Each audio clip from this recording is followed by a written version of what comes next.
What's going on, Tide family? It's your boy Jant Sports, aka Coach J, aka Mr. Coach Jarek, back here again. And today, guys, we're gonna be talking a lot of my fan reactions to a lot of things.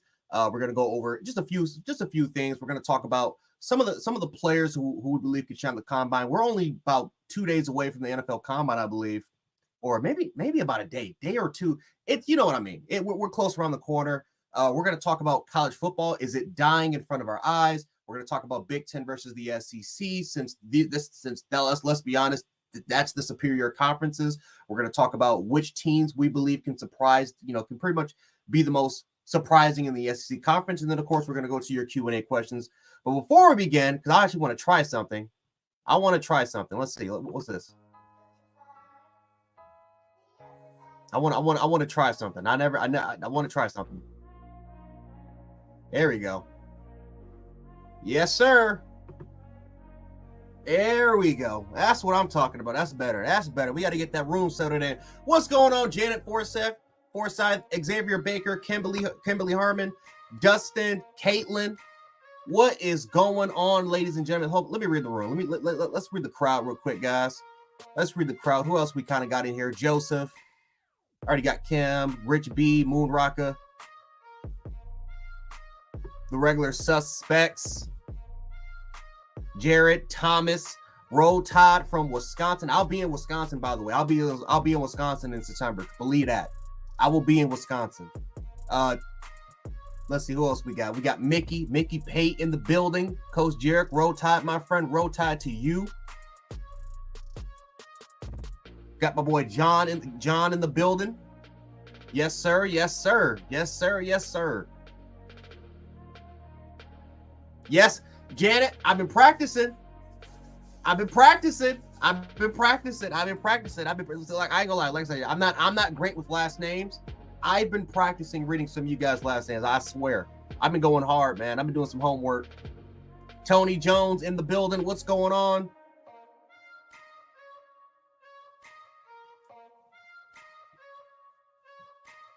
Jay Townsend, the regular suspect himself. Jay Townsend in the building. Patriot Life. What's going on, y'all? SS Power Boy.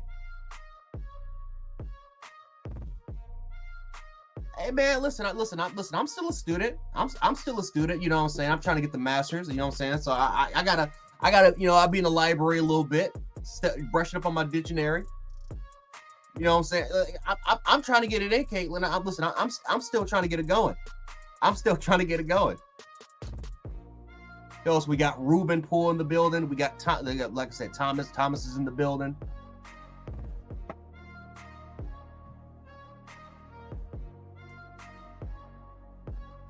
Uh-oh. There we go. We got it back. There we go. Like I said, I'm gonna wait a few more. Trying to get the, like I said, a little slow, but like I said, we don't get this party rocking. We're gonna get this party rocking.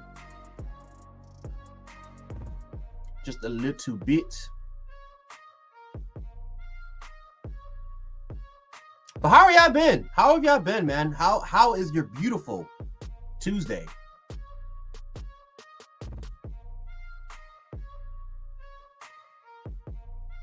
Patriot Life said, nice, undefeated. What's going on, Moon? I'm just chilling. Like I said, about to break down, get some Alabama football in here. Hopefully, you guys have had a wonderful Tuesday, and now we're starting to get into that night segment. Like I said, we're gonna get it popping. We're gonna get it popping as usual.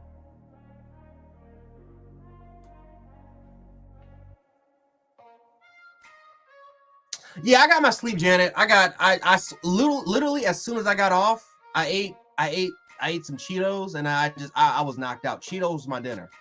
I was knocked out. I didn't wake up until like around, I want to say like 8 o'clock.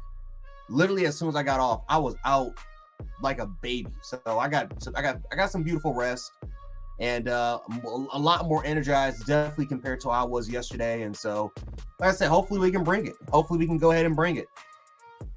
But now we're starting to get some more people in here. Chinese tonight. Oh, Jerry. Oh, with the food. Okay. I was about to say Chinese New Year, but no, I see what he's trying to say. Mike G in the building.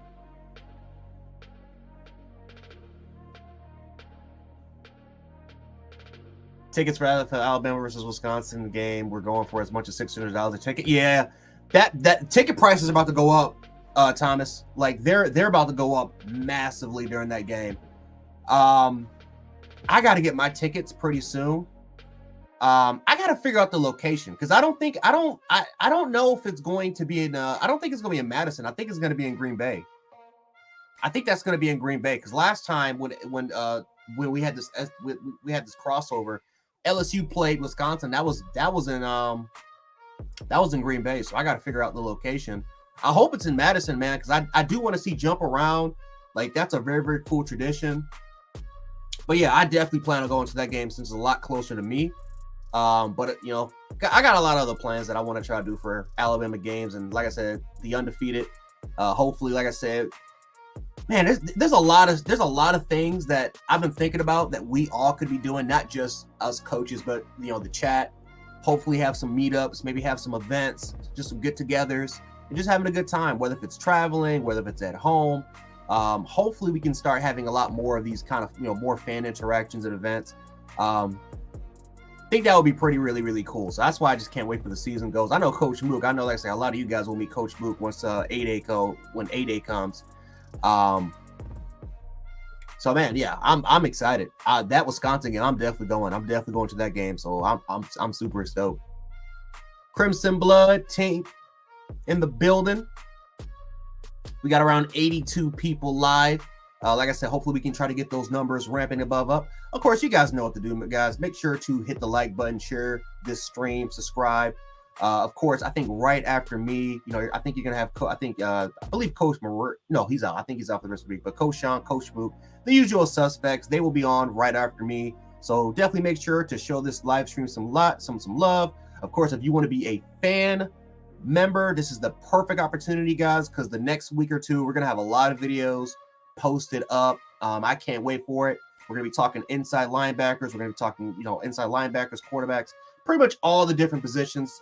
I did special teams a little earlier, but we're gonna go through all the position groups, and it's gonna be fun. It's gonna be a fun time kind of doing those as we do a lot more of those fan segments. So yeah, definitely make sure to become a fan funder. You guys definitely will not regret that decision. Crimson Blood 22 with the $2 super chat. He says, "What's going on, Coach Jay and Undefeated?" Crimson Blood 22, what is up with you, dog? Hopefully you having a wonderful Tuesday. And yeah, like I said, now we're starting to get a lot more people in here. Like I said, I'm just taking my time. Just taking my time kind of here. But let's get the party started. Let's get it going. First topic we're going to talk about, guys, is who shines at the NFL Combine. So the Combine is literally right around the corner. And you know what that means, guys. Alabama takes over. Alabama always takes over these Combines. Of course, as everyone knows, Alabama leads college teams, all college programs or institutions in NFL draft picks. Even during this year, even when we were slow as far as not getting to the national championship or even playing for a national championship, Alabama were still leading the NFL in draft picks. I think for the most part, the lowest that they've ever been as far as draft capital was 9. So Alabama is going to have a lot of guys in here. There's at least 10, I believe around 11 or 12 draft eligible players. And you're going to see a lot of players. I think you're probably going to see at least around 9, 10 dudes drafted potentially. Prototypical Alabama sort of year. The question is, how many dudes can go in the first round? How many dudes can boost their stock? Which players are going to show up at the Combine? All that type of jazz. You know, and of course there's pro days as well, right? It's not just Combine. We also have to do pro days. But yeah, these players have a big opportunity to shine. Last year, and I'm actually kind of pissed off about this, I actually did not. I was supposed to go to the Combine last year. I actually turned it down just for kind of because I was finishing up school, and that was kind of like getting in the way with that. This year, I didn't even get invited at all. So I'm pissed off because I literally had, oh my God, last year I had the credentials and I didn't go. This year, I tried my best to get media credentials, and I couldn't do it. So can't meet any of some of my Bama brethren there and just talking to some of these prospects, but it is what it is. Hopefully next year I can try to go. Better luck next year. But yeah, I didn't realize how tough media credentials were. I mean, shout out to Kyle Henderson because, man, that is tough as all hell. Trying to get like media credentials. So shout out to Kyle because, like I said, he's always there, always trying to get the scoop. coaches do kickers show up with the combine? I love to see what out there. Yeah, so they do actually. So kickers. So I want to say like around day 3, they don't really go out. I do know it's it's like offensive linemen, they have their day, offensive linemen, tight ends. And then I think day 2, it's like receivers, it's like skill position guys. So you'll see receivers and running backs. Day 1 is quarterback. You'll have quarterbacks, offensive linemen, tight ends. Day 2 is day 2 for the most part. You'll see like receivers, running backs. Day 3, you'll see like defensive linemen. You'll see some, defensive linemen. You'll see linebackers, cornerbacks, and safeties. But yeah, kickers they're kickers they go, I believe, on the last day. I don't know if the NFL Combines changed it up. They used to actually go on the first day. But yeah, kickers, they will show up. No one ever pays a mind. No one ever pays attention to them. The cameras are never on them. But they're usually there. They're kicking 40, 50-yard field goals. But for the most part, pro days, that's where kickers make their money, right? The combine really isn't even where they make their money because not all the kickers go. Because kickers, for the most part, it's like 7-8 guys that get invited to the NFL Combine, unless compared to pro days where everyone has an opportunity to kind of show off in front of scouts. So that's why I don't put that much emphasis on the combine. But yeah, Will Reichard, I actually do believe he was one of the guys that's actually up there. And I think we actually have a chart, but I think he was one of the guys that actually was invited. I think he was invited to the NFL Combine. So hopefully Will Reichard is there. Hopefully we can see him kick. We already know he's going to kill it. I want to see if his leg drive is stronger, right? I want to see if his leg drive can improve. Because we all know he can hit 55, 56 yarders, but not really on a consistent basis. I want to see if that leg drive can get stronger. We all know he's got the accuracy.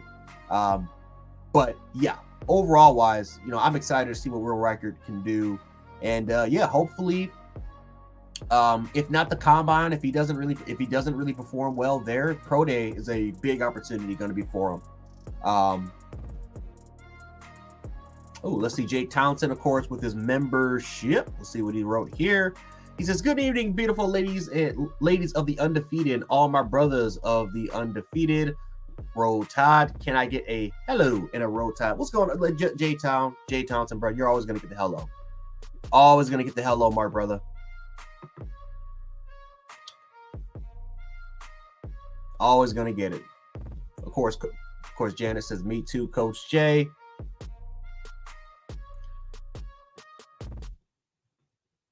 I was like, do you think 7 or more could be drafted in the first round? So this is who I have right now. And you know what? That's actually a good idea. You know what? I gotta talk to Kyle. I gotta talk to the coaches. We might have to do like a mock draft simulator. I think that's what we're gonna have to do. We're gonna have to do like a live mock draft simulator. That would be pretty fun. But the guys that I have going in the first round, and before I kind of get to that, we got another membership. Let's see, Rowan. He says, "Roll Tide to all my Crimson Tide family," and of course, he is a member for about a month. So, Rowan, appreciate you so much, family. So this is who I got so far drafted in the first round. So Terrion Arnold is gonna be the first Bama player drafted.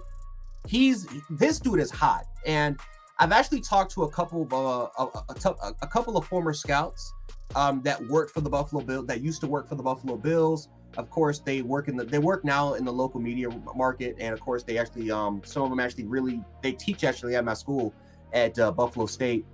And we have conversations all the time as far as like, hey, who can? And by the way, shout Coach Mark. Coach Mark, exactly what I'm talking about. But yeah, for what I've heard, Terrion is the number. He's CB1. He's the best corner in this draft class. Which is nuts, because if this was last year or if this was talking about going into the 23 season, he was projected as a 3rd to 4th round pick because people questioned where is he going to be playing at, because they watched his film last year and they're saying that's not a natural corner. That's a safety that's playing more as a corner. And there was actually a lot of disrespect because there was people that was criticizing Nick Saban for, hey, has he lost his touch? But obviously what Terrion Arnold did this year, like, it surprised a lot of NFL scouts to a point where he's the number one. He is the unanimous CB1 on the board. Now, I don't think he's going to go as a top 10 pick. Normally, corners will go in the top 10, but because of how stacked this draft class is, and as far as receivers, there's a possibility you might see 3 quarterbacks taken in the top 10. You got offensive tackles, which is a premium position. Edge rushers is a very premium position. We'll talk about Dallas Turner. But Terrion Arnold he will be the first corner taken, no doubt. I actually think, I'm not going to lie to you, I don't think he should perform at the combine I don't think he should perform at the combine. Because if let's say he does bad in his 40, or let's say he does some of those typical kind of, cornerback drills, right? If he doesn't really perform well there, that's going to tank his draft stock. Maybe not to a point where he's going to go outside the first, but like he's in a position like Marvin Harrison Jr., where he doesn't even have to perform in the combine, and he still would be the CB1. Like, he's put himself in that position. A lot of NFL scouts love this dude. It's insane. Matter of fact, there was another guy from NFL Draft Network who came on. It was kind of more on Twitter Spaces that we had that I had a conversation with, and yeah, I mean, same crap. I mean, Terrion is like, he's the number 1 dude on almost everyone's board as far as CB1, and it's crazy because it's regardless of scheme. They believe he can fit in there because of what Nick Saban, because of how well his versatility is, right? Playing as a safety, as a slot corner, as an outside guy. They feel like this guy can fit a 3-4, he can fit a 4-3, he can fit the 4-2-5, he can fit a Tampa. Doesn't really matter. They like him. And so I'm excited for Terrion Arnold. Well, I mean, he's going to perform because of the competitor he is. But yeah, he's going to be the first one. He's gone. He's gone. Second dude, though, Dallas Turner. Dallas Turner, I think, will be the second guy taken. And I think that right. I wouldn't say he is DN1 right now or the top ranked pass rusher in this draft class, but he's going in the first. He's probably going to be either a mid first round pick to maybe even being a early kind of somewhere around, like maybe like a late guy, 22, 23 region. And it's not because of Dallas. It's just because of how stacked. Like, this is an offensive draft class. And when you take a look at some of the guys at edge rusher, like guys like Latu from UCLA, you got Chop Robinson, who's kind of more of a raw guy. A lot of people kind of compare him to Jason Owe. Dallas Turner is probably the second highest graded edge rusher in this draft class, either the second or the third. But because of how premium that position is, he's going to go in the first. He's going to go. J.C. Latham, from what I've been hearing, he's probably going to be a late first round pick. A lot of people don't like his footwork, from what I've heard. His footwork, they feel like he's a little too sluggish. They feel like his kind of hand-eye coordination is not really the best. That's why J.C. Latham needs to have a great combine. He's one of these players that need to have it. But J.C. Latham is kind of like, people see the ceiling. Like, he has a very high ceiling, but they don't see him. But they don't see he doesn't really have the floor. That's what a lot of NFL guys are stating. So he's a guy that actually needs to have a big performance, only because you have guys like the Oregon State offensive tackle, like you got Fuega, you have a Paul Parker from Houston. He's really starting to to rise up to the occasion. Obviously, you have Fushanu. You have a lot of guys that are fighting to get in there. And this is a very heavy tackle draft class. So Latham is fighting, but he's probably right now a late first round pick. Tyler Guyton has even been eclipsed above him because he had a great senior bowl camp. So we'll see about JC, and hopefully he can have a great combine. Kind of a guy that needs to step up. Kool-Aid needs to show out, in my opinion. Yeah, you're right. You're right, Rich B. Because let me tell you something.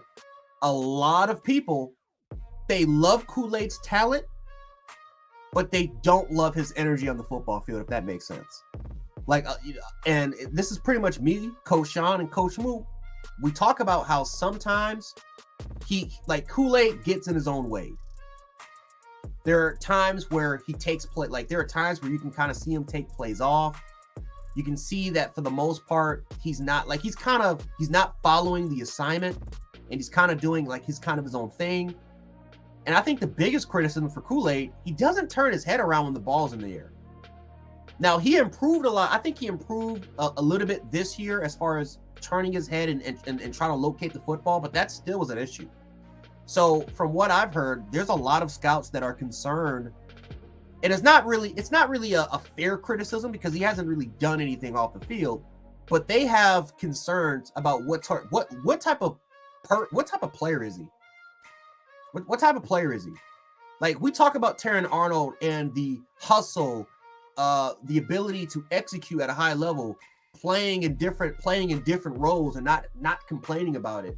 And then you kind of have a guy like Kool-Aid on the outside who you feel like should be CB1, but doesn't really play up to being to the standard of a CB1. So there's actually some teams that have concerns. They're not questioning his talent, but they're kind of questioning his motor, right? They're kind of questioning his drive to becoming a great football player.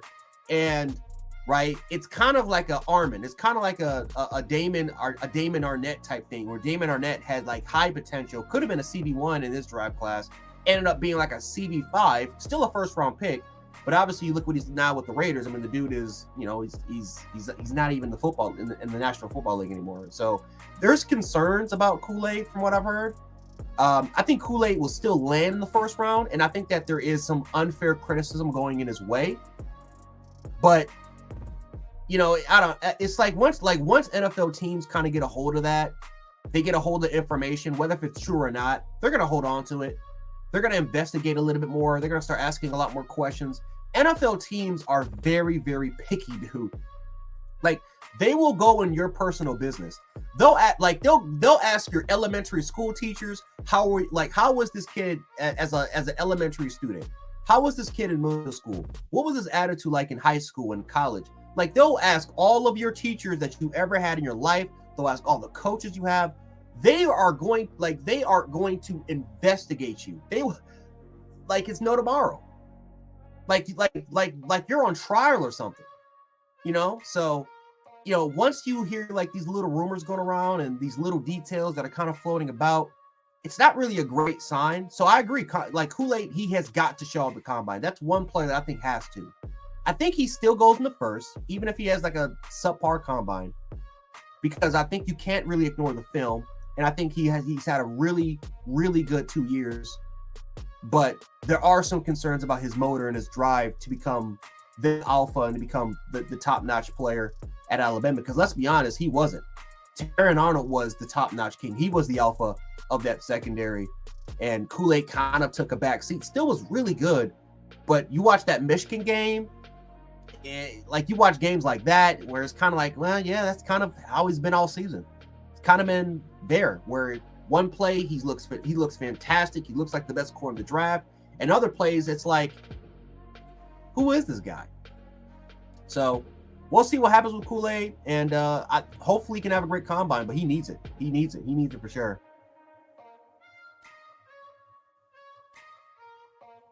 Definitely needs it for sure.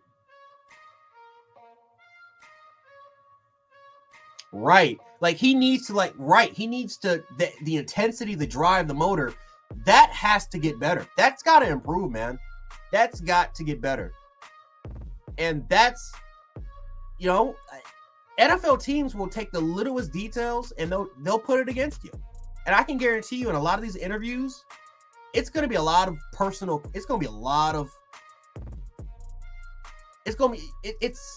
be questions that are going to be asked that's probably going to offend Kool-Aid. I'm not going to lie to you.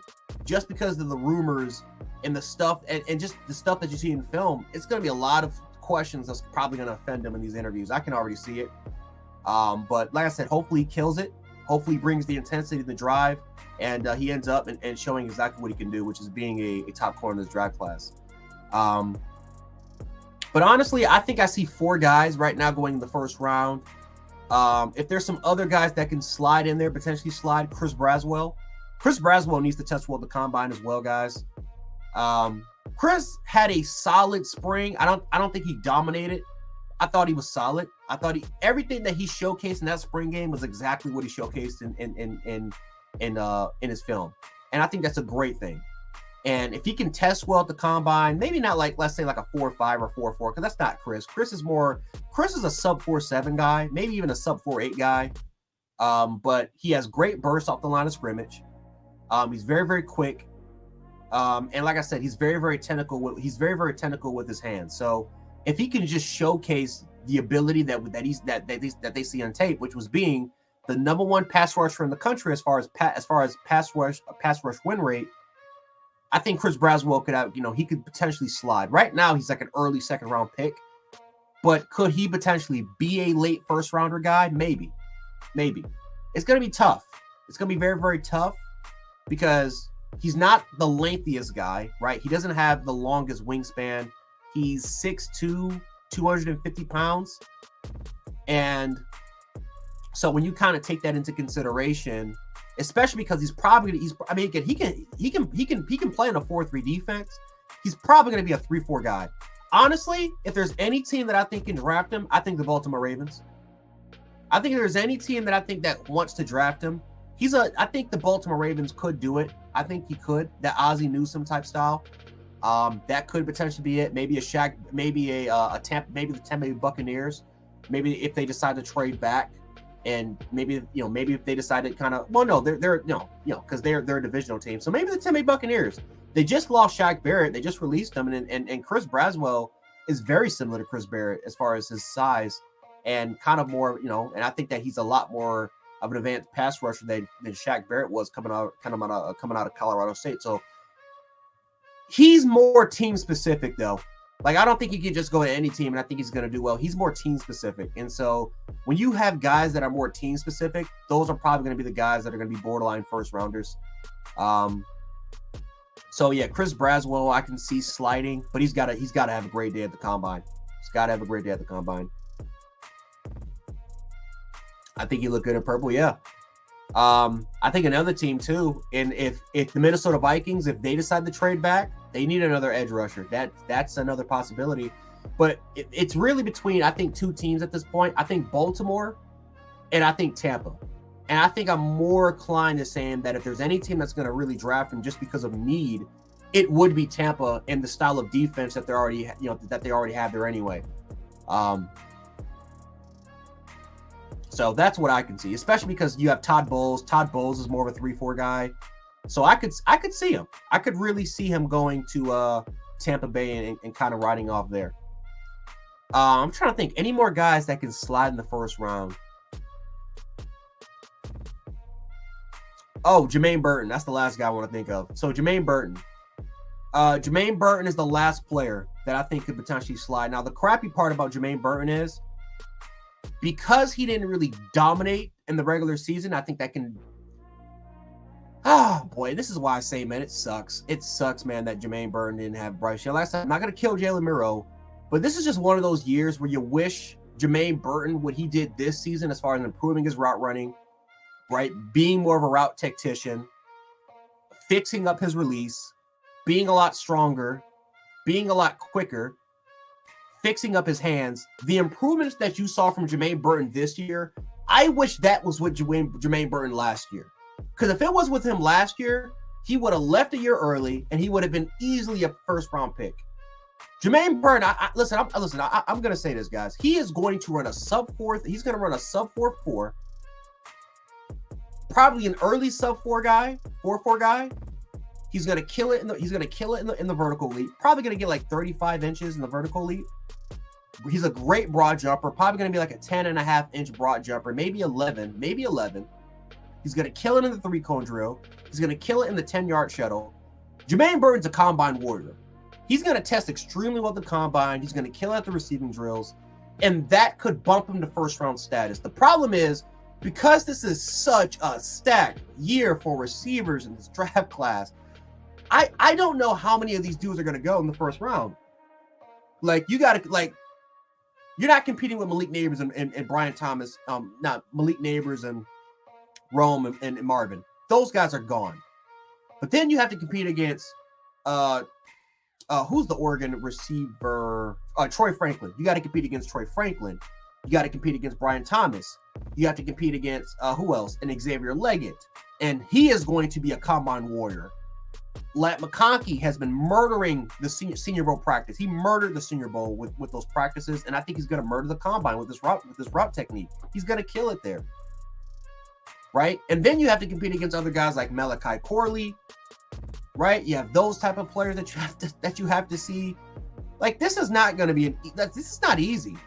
This is not easy at all. Like, this is a very stacked draft class. And because Jermaine Burton, he's not a first-tier guy. He's a second to third-tier receiver in this draft class. And because there's so many of them, there's so many second to third-tier receivers in this draft class, I don't know if he's good. Again, I think he's borderline. But he's got to murder the combine. I mean, he's got to show off. Because then people will look at, okay, he murdered the combine. Let's take a look at the tape. And even though he's not going to put up the best numbers, when you take a look at the tape and how much he was able to get separation compared to last year, it's ridiculous improvement. Ridiculous improvement. So this is one of those years where you wish this Jermaine Burton was the Jermaine Burton of last year. You wish that Jermaine Burton would carry over to last year because he would have easily been a top 15 pick. But I don't know. Like, it is what it is kind of with that. So hopefully he can have a great combine. I know he will. And is Daniels the number 1 pick? No. People are going to know. And I'll tell you why, just real quick. Jaden Daniels, his size. Like, unfortunately, Bryce Young, because he's not the biggest guy and he's not the stockiest player, unfortunately, they'll take a look at his season with Carolina and they'll say, see, we told you that short we told you that short guys with crappy size can't play in the league. Jaden's 6'3", but he's like 195, 200 pounds, and he's very slim. And because of the injuries that he suffered and the big hits that he took, teams are going to be afraid to take him number 1. The number 1 guys is going to be Caleb Williams, obviously. And then if he's not going to go number 1, it's going to be Drake May because because of the comparisons to Josh Allen. It's the big size, big arm quarterback, right? It's the prototypical new age type guy. So no, I don't think Jaden Daniels, I think, can go in the top 10. There's a possibility. And if he slides out and he goes further to like a top contending team, that could be trouble. But unfortunately, I don't think he's going to go number 1. But yeah, I have 5 dudes from Alabama drafted in the first, potentially drafted in the first. Potentially. Right? I got Dallas Turner, got Kool-Aid, I got Terrion. I think these are the 3 unanimous first rounders. And then there's J.C. Latham, potentially borderline first rounder. Chris Braswell, borderline first rounder. And then I forgot the 6th guy, which is Jermaine Burton, borderline first rounder. So we'll see. There could be 6 dudes drafted for Bama in the first. It could be 3. And I'll be shocked. And if it's 2 guys, it will be Terrion and it will be Dallas. So we'll see what kind of happens to the combine. But yeah, players, they do need to step up. Players do got to do good. And then, of course, there's the rest. Like, you have a Justin Igbogbe, who is like a borderline early day 3 guy, could slide up to being a day 2 guy. You have, I'm trying to think, you have, of course, I'm trying to think who else. Well, we all know Seth McLaughlin. He's gone. Oh, Jalen Key. How can I forget Jalen Key? That's I'm like skipping. Who the hell was playing safety? Jalen Key. Well, yeah, Jalen Key's on. He's undrafted. He's undrafted. Yeah, he's undrafted. So he's got to have a great combine as well. You could see 9-10 guys easily get drafted for the NFL Combine easily, but as far as first rounders, we'll see if Alabama can have a great combine and hopefully they can get 6 guys drafted, or if not, then maybe we'll see. We'll kind of see. Yeah, I think Caleb will go first. Yeah, I think he's going first. I think he's going first, Bruce. He's like, it's almost unanimous at this point that he's going to get the first pick. Almost unanimous, right? It could be Drake May, but I think it's really between those 2 guys at quarterback. Yeah, I said J.C. Latham. I said J.C. JC's a borderline guy, and a big reason why is because it's a heavy tackle draft class, and because a lot more scouts, they're questioning, like, he's got to have a good combine. He's got to have a good combine, a good a good pro day. He's got to have a good combine. I think this combine is crucial if he's going to potentially be in the first round.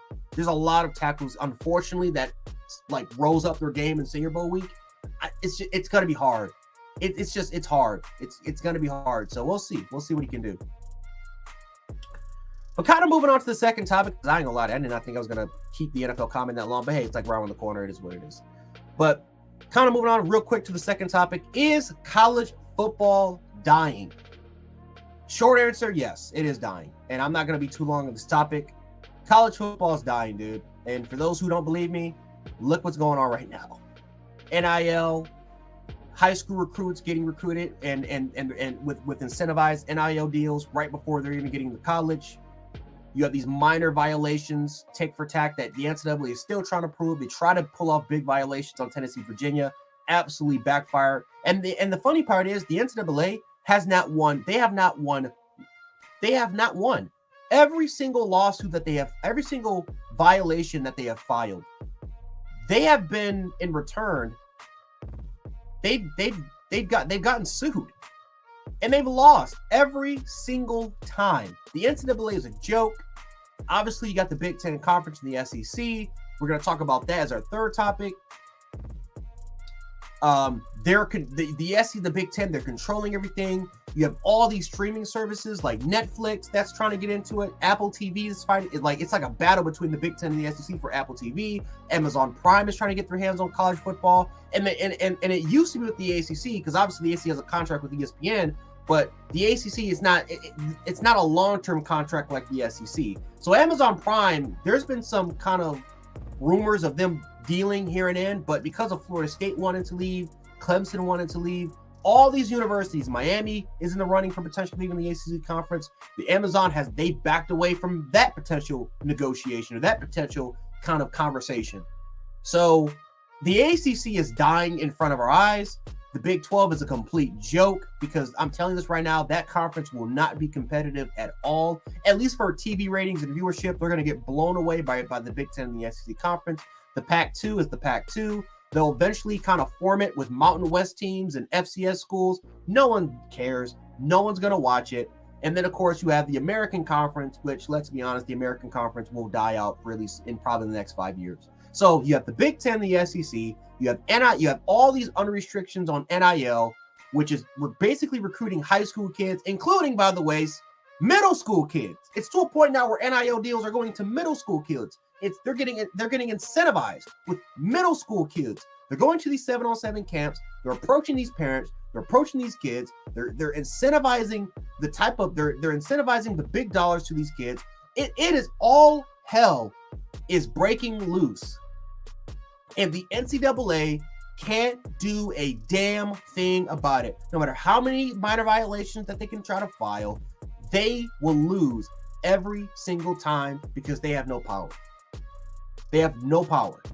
The conferences have the power. And we've seen that when the NCAA tries to be that tough, fake bully, they get punched in the mouth. And it's nothing they can do about it. It's nothing they can do about it.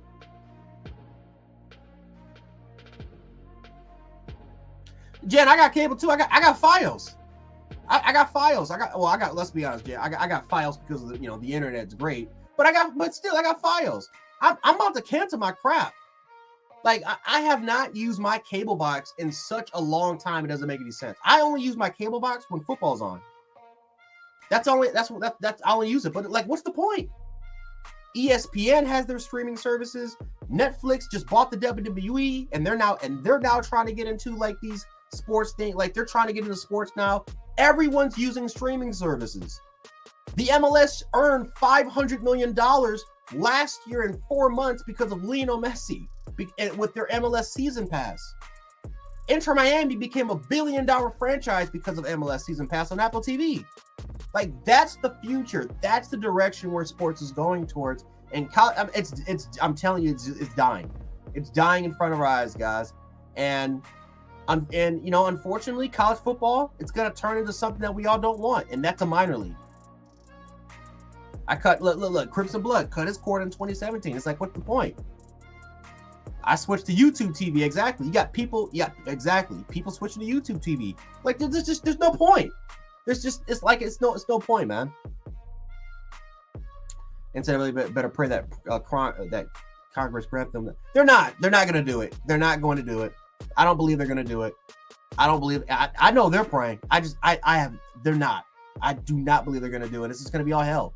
That's why I say, guys, at least for this is going to go on for a long time, guys. A long time. College football is not dying, dude. It is changing. college football as we know it is dying. Of course, college football is going to change. Like, this is America. College football, and we're not talking about soccer. Football is king here. And when you look at the South, obviously Bama football is, a lot of you guys are from the South. A lot of you guys, probably, if not, maybe 95% of you guys on this channel are probably from the South, most likely are from the South. So college football is not dying. We understand that. But as we know it, it's not going to be the same. Obviously, the regions, the tradition, the standardized cable, the recruiting, everything is going to change. And it's going to be a point where conferences don't mean a damn thing. I don't even think conference championships are going to really mean that much anymore. My prediction in 10 years is that you will have two conferences rule college. I mean, there already are, but I think you're simply gonna have two college conferences. I think you're gonna have the Big Ten and you're gonna have the SEC. I don't think it's gonna be about region anymore. I think that crap is gonna be dead. I think region is officially out of the equation. Look at the Big Ten. It used to just be about the Northeast and the Midwest. Now it's California schools and schools from the Pacific Northwest that are joining the conference. Notre Dame, sooner or later, will join the Big Ten Conference. Why? Because their contract, which is tied to the ACC conference, that's gonna disappear, and they can buy out of the ACC conference. They can buy out that contract. So as soon as they buy out that contract, they can go wherever the hell they can schedule. Again, they're an independent, but being an independent is not cool anymore. Why? Because even though they have a contract with NBC, if let's say Amazon Prime buys the Big Ten, let's say the Big Ten, let's say a majority of their games are now going to be on Amazon Prime. Or I'm sorry, not Amazon Prime, on Peacock. Well, who owns Peacock? NBC. Right? NBC and NBC showcases a lot of their TV programs, a lot of their games. They showcase that for Peacock. So all of a sudden now, a lot of that huge distribution of money, all that stuff like that, going to the conferences. Well, why? I mean, that's Notre Dame's territory. Notre Dame could just join the Big Ten Conference, or they can they can stay independent and stay contracted to the NBC, but then just schedule all of their games against the Big Ten Conference instead of the ACC. And I think in order for that to happen, there needs to be a ripple effect, which is Florida State leaving, which that's what they want to do. They want to leave. Miami leaving, they want to leave, and Clemson leaving, which is the rumor that they want to leave. They want to leave actually now. So it's college football is about to turn into the National Football League.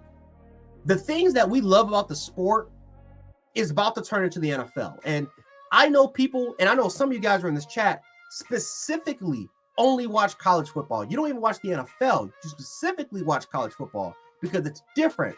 The culture, the vibe, the conference alignments, the bowl games, the recruiting, all of it is different. It's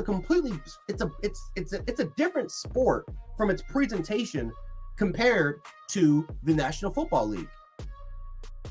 Well, what we're starting to see, guys, is that it's literally transforming into a minor league. It's transforming into a minor league. Sooner or later, I think we're going to have contracts. Sooner or later, guys, we're going to have contracts.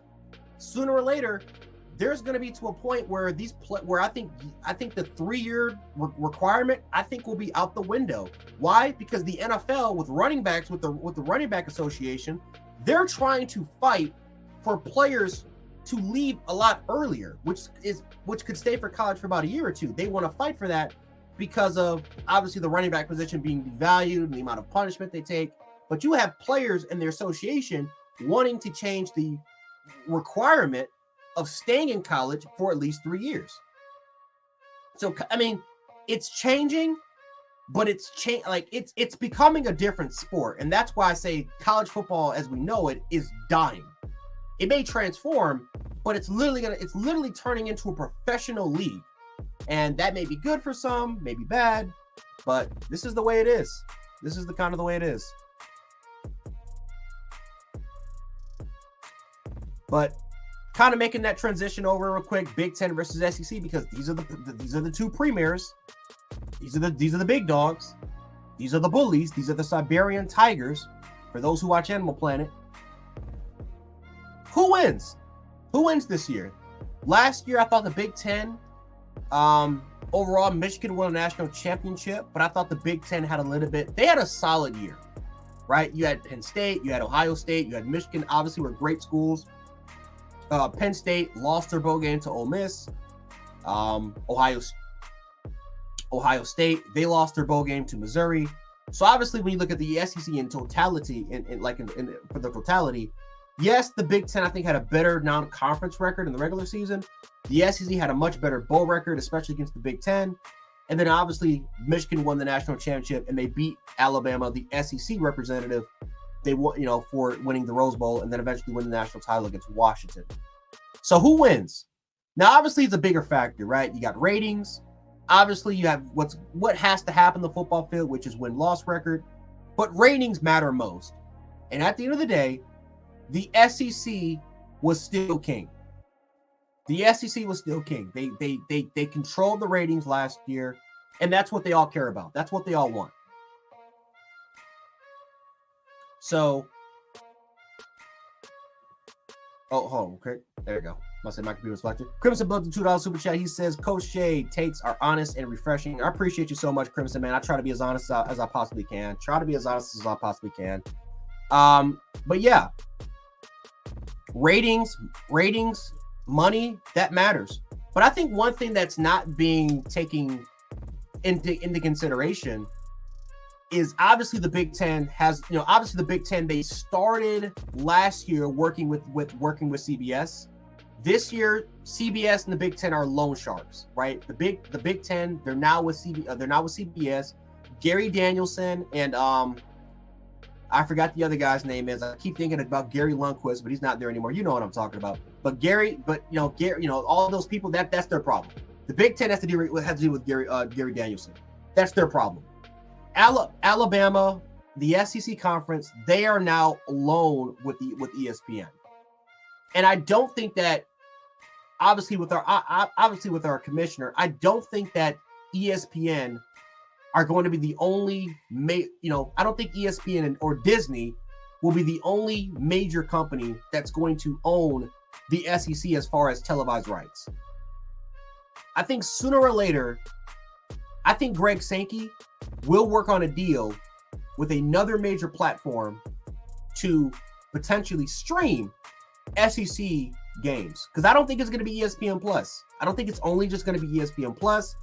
I believe Apple TV could be in the mix. I think we could see Netflix. I think you could see there will be other major platforms. I know a lot of you guys have YouTube TV. I wouldn't be surprised at all if YouTube TV, right? YouTube has their exclusive rights, right? Which is kind of owned by Google, right? But I believe Greg Sankey is working on another business deal to getting another major platform of working with the SEC conference and streaming those games, right? Because that's the future. That's the future. And that's going to bring in the dollars. And, right, we just talked about this before. Cable television is not the same anymore. Obviously, ESPN Plus, their numbers quadrupled this year because a lot more people were canceling their cable orders. They were canceling it because it was like, what's the point? So it'll be interesting. It'll be very interesting to kind of see what happens and specifically who can get them. Paramount, I mean, like I said, if CBS wants to kind of do it again, I know CBS and Paramount, they're doing something with the Big Ten right now, but that's kind of another major network. There's Peacock. There's so many freaking major platforming streaming apps. It doesn't make any damn sense now. So, but obviously Big Ten versus the SEC will be big as far as ratings, as far as win-loss record. The SEC has kind of owned it over the last kind of 15, 20 years. We'll see. KillTech9 with the $10 super chat. He says college football is about rivalries, and it's always been about rivalries. You dig into the history of college football and you learn about why it was invented. You can understand its environment. And I think that's kind of, yeah, I mean, that's a great point. That's a very, very good point. College football is about the rivalries, and that's why regions matter, right? That's why regions matter. That's why the Northeast matters, right? Some of the best rivalries, Ohio State, Michigan. Like even though Michigan's a little bit on the Midwest, they're not considered Northeast. They're next to each other. They're literally next to each other. And these two regions, like, they hate each other. These two states hate each other. And especially when it comes to Ohio State, Michigan State, Ohio State rivalry, Michigan State rivalry, those matter. Alabama, Georgia has an extensive rivalry, right? It's not the deepest rivalry of all time, but that rivalry does exist. It does exist. And especially because you consider how close Bama and Georgia are to each other. Like, it's like an hour and a half ride to get to Mercedes if you're riding from T-Town, maybe even less. You know, like, regions in a way matter. Florida State. And that's about, I'm telling you, it's going to change. Something is going to happen. Something is going to change to a point where I think we're going to get an NFC and an AFC conference. And you look at the NFL, like the Miami Dolphins, they're from Florida, and they're in the AFC East playing against the New York Jets, the Buffalo Bills, and the New England Patriots, all Northeast teams. How does that make sense from a region standpoint? It doesn't make any damn sense. But that's the way college football is heading towards. And I think we're going to eliminate some of these rivalries. We're going to eliminate some of what makes college football that much important and that much better. And it's going to be all for dollars. Now, yes, we could get new rivalries. We can get fantastic matchups. Like, I'm excited for USC Michigan. I'm excited for Ohio State versus Washington. Like, I'm excited for some of these crossover games because these are games that you would see in bowl game situations. Well, now you're going to start seeing these games in regular season where it's going to matter a lot because you're trying to get into the college football playoff. But to add on top of it, now we have regular season. Then you have the college football playoff, which is 16 games. They're trying to make it 18 games so we can have 17 to 18 type venerables. Like, it's changing at a rapid pace. And man, it's kind of killing what made college football. Like college football is a separate sport and it's turning into a minor league of the National Football League, which it kind of is already. But yeah.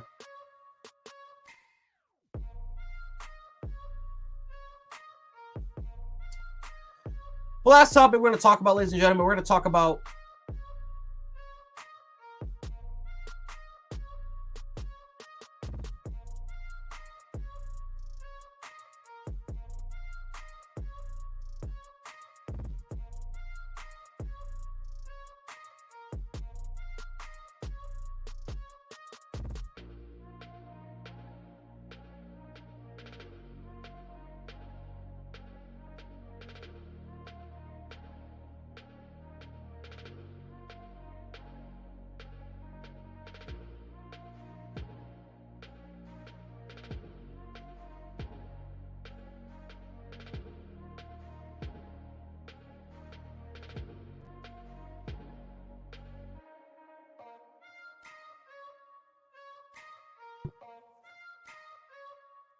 we're back.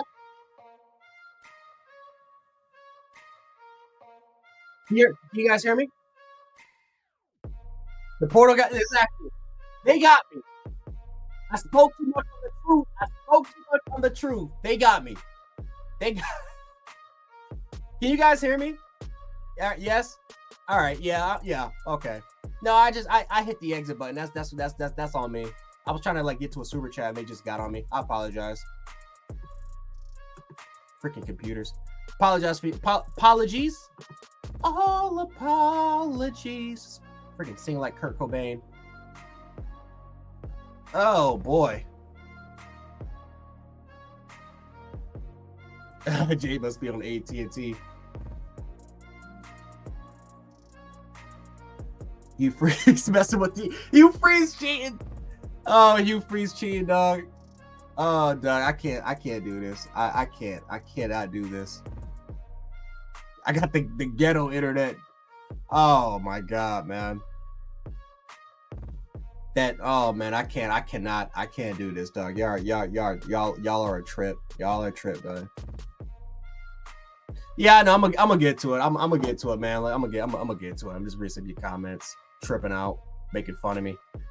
Oh, who we got? Kill Tech now with the $20. He says, I really believe that this is the only way to keep some of the semblance of college football is to have 40 teams in a sub league relegation matters. And if your team struggles multiple years and you get moved down and another team gets moved up, you know what that sounds like? You know what that sounds like, Kill Tech? It sounds like the Premier League.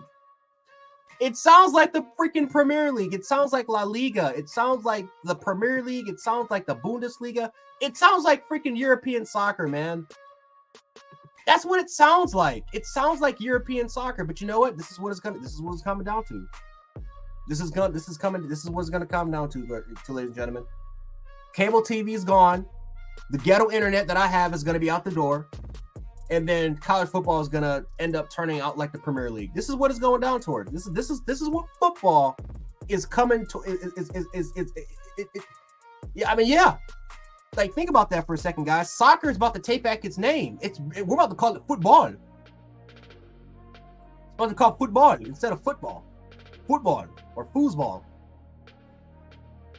Yeah, that's what exactly. La Liga, Bundesliga. Exactly. Like Alabama's gonna have to be. We're gonna be called. What's that team called? Borussia Dortmund. That's what we have to call Alabama now, man. Borussia Dortmund, FC Berlin, FC Dorschla. Is that what we call them, man? Alabama FC Dorschla. Like, this is what college football is coming down towards, ladies and gentlemen. And you know what's funny? You know what? I could see it. That's the scary part. I could see relegation. That's not really even a crazy idea. I can literally see relegation because we actually have a system with FCS. We have lower Division 1 squadrons and we have top Division 1 squadrons. I could see something like the FCS teams being promoted because in a way it's kind of happening now. You have some teams getting relegated, like Idaho. Remember Idaho? That was an FBS school. They got relegated to FCS. And you have other teams like a James Madison that are getting promoted to FBS, right? Who else you got? An Old Dominion. Old Dominion was a average FCS school that got promoted to an FBS school. So it's already happening. Relegation, promotion, it's already happening now. I could see it. I could see it. I could literally see it. Johnny Foosball big bad right now. Exactly. Oh boy, man, who would have thought that Bama could that Alabama's probably gonna, like, their new name is gonna be like FC Schleiska. Who we got here? Who we got here? Kareem Mood 40 with a $2 super chat. He says, "So what happens next? Participation trophies." I mean, to be fair, bowl games are, they're participation trophies. To be fair, they already are kind of participation trophies. So this is how I could see it. In 10 years, I think we're going to have two conferences dominating, which will be the Big Ten Conference and the SEC Conference. It's going to be a super conference. I think sooner or later, you will have, I think conference championships will still be on, but it won't be the same. I think it'll be very similar to the NFL. The SEC will have their conference champion. The Big Ten will have their conference champion. But I think before conference championships happen, it will be playoffs. You'll have your regular season. I think then you'll be getting playoffs. And then whoever are the two best teams for each conference will be competing in the conference championship. That can be the SEC championship in Atlanta. That could be the Big Ten championship in Indianapolis. And then boom, there's your national champion. But I think that's what it's going to end up turning to. I think that's what's going to end up turning to. Because let's be honest here. The way that college football is right now, conference championships are meaningless. Yes, you can get the number one seed, and yes, you can get a bye week. But still, we've seen upsets happen before. You can win a conference championship game, get a bye week, and still lose in the divisional. You just have to get to the damn dance. You saw what Kansas City was. They didn't get a bye week. They won 4 straight games. 3 of them on the road and 1 on a neutral site field. Who gives a crap? Whether if I get the bye week or not. Yes, it's cool to win an SEC conference championship game, but let's be honest here. Let me ask you guys something. Do you think the SEC championship game this year means a lot? Because I'm going to be honest with you. If we win the SEC championship this year, it would be cool. But I'll be honest. I would not care if we win that game or lose that game. Now, yes, you can get the bye. And I think, no, you don't even play at home. You have to play it because the bye week team they have to play on a neutral site field. Yeah, they have to play on a neutral site field. So even if you don't even have home field advantage as a number 1 seed or as a conference champion. You don't have it. And plus, there is no guarantee that my team will get a bye week, because we can win the SEC championship game and we can still get the 5th seed. So the game has lost meaning, and I'm seeing a lot of you guys right here. I mean, you guys are having the same sentiments. It doesn't mean a damn thing. Like, there is a big chance that Alabama plays Georgia 3 freaking times. What's going on, Coach Sean? What's up, Coach Jay? How you doing, man? All right, you got a little bit of echo coming from your side. Hold on. Yeah, that's that computer screen. Yeah, but we're talking about college. We're talking about still echoing. What about now? Oh, I got worse. It got worse? Really? Yeah. Really? Hold on. Oh, let me try to.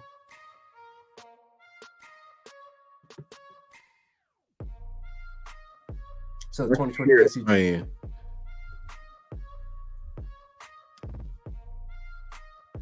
To the championship game doesn't mean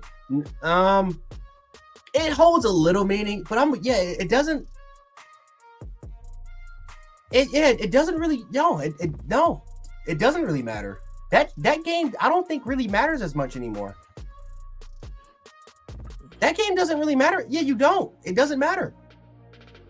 Matter of fact, it's actually a detriment to actually playing that game compared to not playing in that game. Because think about this. If you don't play in that game and you finish, let's say, 7th or 8th seed, you don't play in that game, you have more time to rest, more time to study, more time to prepare, but more time to get healthy. Like, there's no point. I would rather sit at home and get 4 extra weeks of preparation, compared to playing in an impactful SC championship game, getting 2 weeks of rest, and then we got to go right back to it. Oh, you're not, Coach Sean? Is it still echoing? Yep. Testing. I don't know. Is it something I need to press as far as the hold on.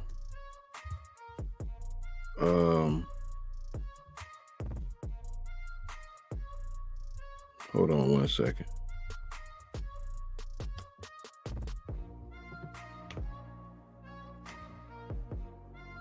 Audio. Could be coming from my side. Yeah, because everything the same on my end. The exact same. Got myself muted. Can you still hear when your stuff is when you're muted?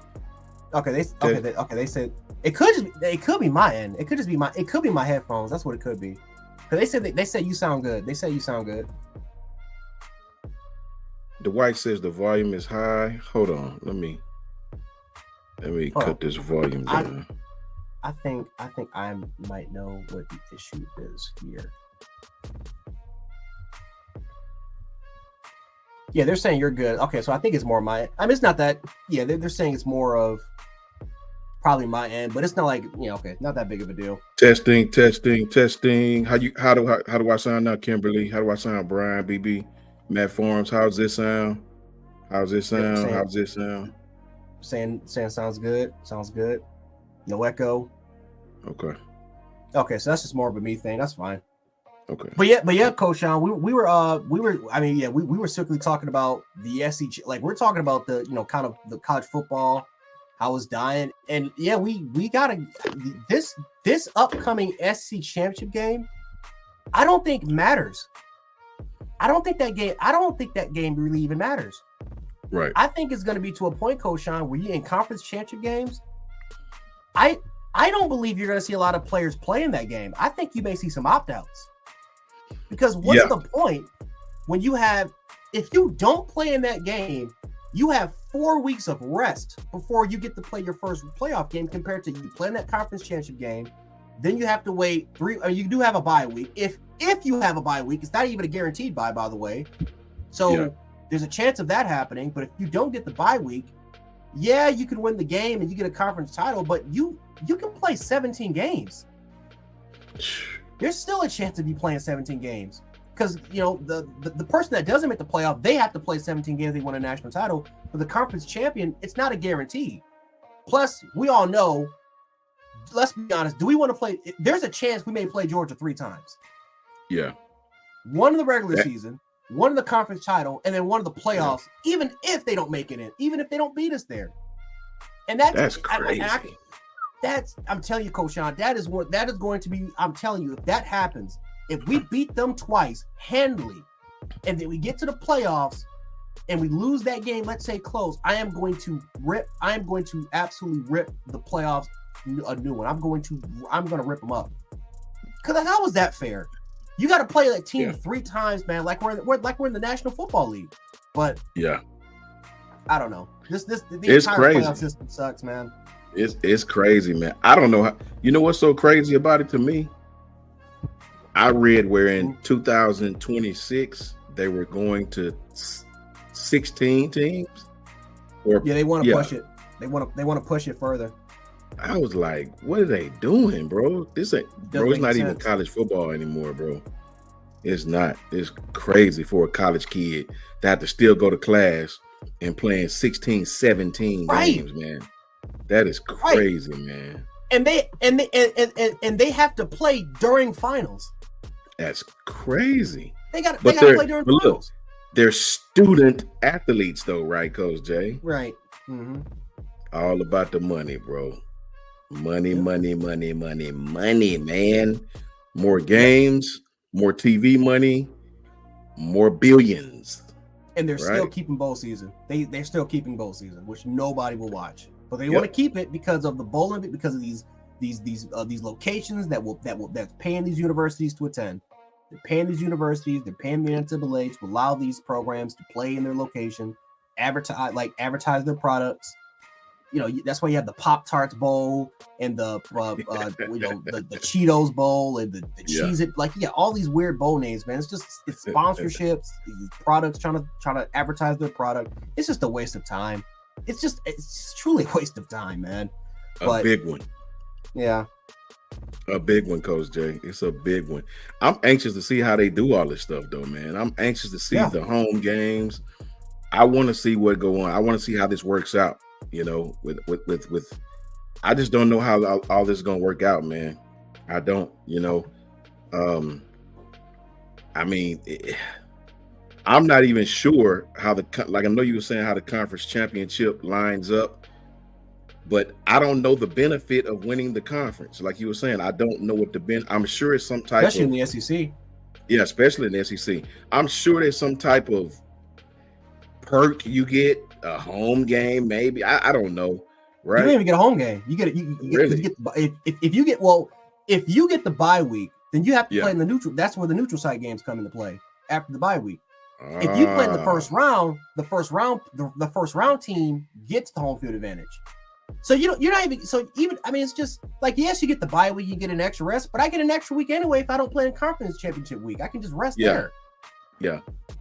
So it's crazy, bro. It's crazy. I want to see how it's gonna work, bro. You know what I mean? I'm just not sure, man. I'm just not confident of how it's gonna work. I'm not sure, brother. I don't know. You know what I mean? You talking about 12 teams, and I know the FCS does it, right? But at the same time, the collisions on that level over and over. I mean, it's football. Don't get me wrong, but when you're talking about these kids, you're talking about Oklahoma, Texas, Bama, Michigan, Ohio State. You're talking about the best of the best, man, right? And I just don't know how all of these schools, I don't know, man. I don't know how it's going to go, right? I personally think college football I think it's going to change altogether because you know what it's about nowadays? It's about the TV money, the streaming service. It's about the eyeballs, like you were saying earlier about La Liga and things of that nature. It's about the eyeballs. Yeah, man. It's changing, bro. It's changed. It has changed, and I think I don't think it's going to go backwards anymore. I think it's just going to go forward and change more and change more. So I guess you have to wait and see, man. I guess we got to wait and see, right? Yes, sir, man. But I'm gonna let you go, man. I'm gonna let you to it, man. I'm gonna let you get to it. Now I'm absolutely heated. So I gotta watch some videos on how this crap is gonna work down, man. But Coach Sean, I will catch you. I'll catch you in the undefeated chat. Well, I'll be in the undefeated chat. I'll still be watching, but yeah, I'll be in the background, just chilling and relaxing, man. And yeah, man, I'll catch you later. Okay, Coach J, I appreciate you, my brother. Yep. Shout out to my brother, Coach J, who always do an absolute awesome job. Let me change this layout, my people. Let me change this. Boom. Boom. Yeah, right there. I think is good.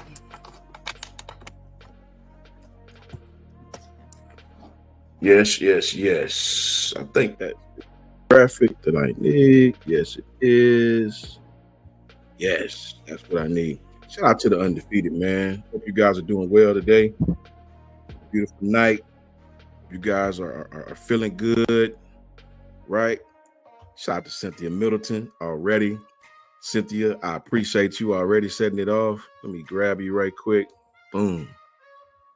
Cynthia Middleton, my partner, says, good evening, Coach Sean. Just wanted to say hello to you and the undefeated fam. Roll, Tide, roll. Shout out to you, Cynthia Middleton. I appreciate you. We all appreciate you. As a matter of fact, for that $5 super chat, you are much, much, much appreciated.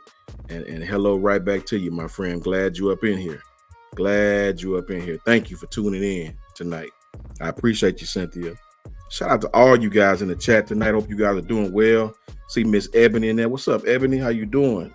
Shout out to the Carter, the entire Carter family, and young Noah, the baller himself. Right?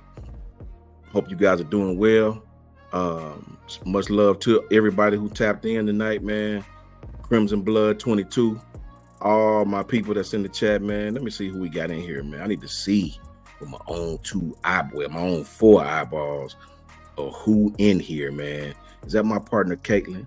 Hello, Caitlin. How are you, my friend? Caitlin Engel. What's up, Caitlin? How you doing? Kimberly Harmon, my partner's in here. What's up, Kimberly? How you doing, sweet? Hope everything's going good with you. You know what I mean? Brian Russell's in here. What's up, B? How you doing, man? Hope everything going good with you, brother. Dwight P is in here. What's up, Dwight? Roll Tide, bro. Bama Haters in here. Okay, Bama Hater. Crimson Blood 22 is in the house, of course.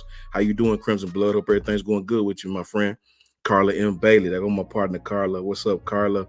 How you doing? BB is in the house. BB, what's up, BB? My partner, BB. What's up, BB? How you doing? Hope everything's going great with you tonight. Mickey Pate is in the house. What's up, Mickey? How you doing, brother? Hope everything's going great with you. Janet Forrest said, what's up, Janet, my friend? How are you? Hope your night is going great. Hope everything's going great with all of you, right? Everybody's in the chat tapped in. Hope you guys are having a great time, man. Been some great content today by the guys. IMAX 3D is in the house. What's up with your IMAX? How you doing, man? Yeah, I'm gonna try to get a couple of them IMAX. You know what I'm saying? It's gonna be a great day, man. I'll pray for good weather. Pray for good, hot, not hot, but nice weather. Hope everything go good. Am I frozen, Carla Bailey? Really? Am I frozen, people? I hope not. No, I don't think I am, Carla. I hope not. Anyway. Buck, what's up, Buck? How you doing, man? Kareem Blood 40, how are you? Dr. 334, what's up, Doctor? How you doing, bro?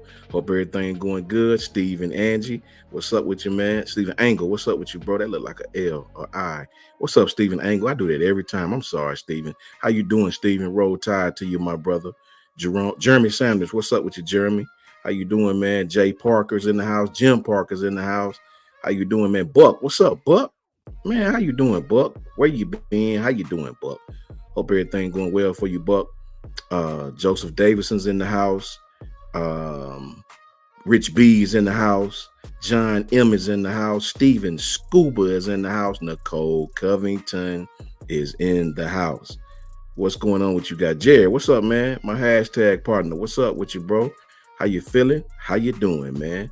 Hope everything's going good for you. Katrina Black, man, my partner's in the house. How are you, Katrina? Hope everything's going well for you. Mr. Renrico's in the house. How you doing, Renrico? How you doing, my friend? Hope everything's going good.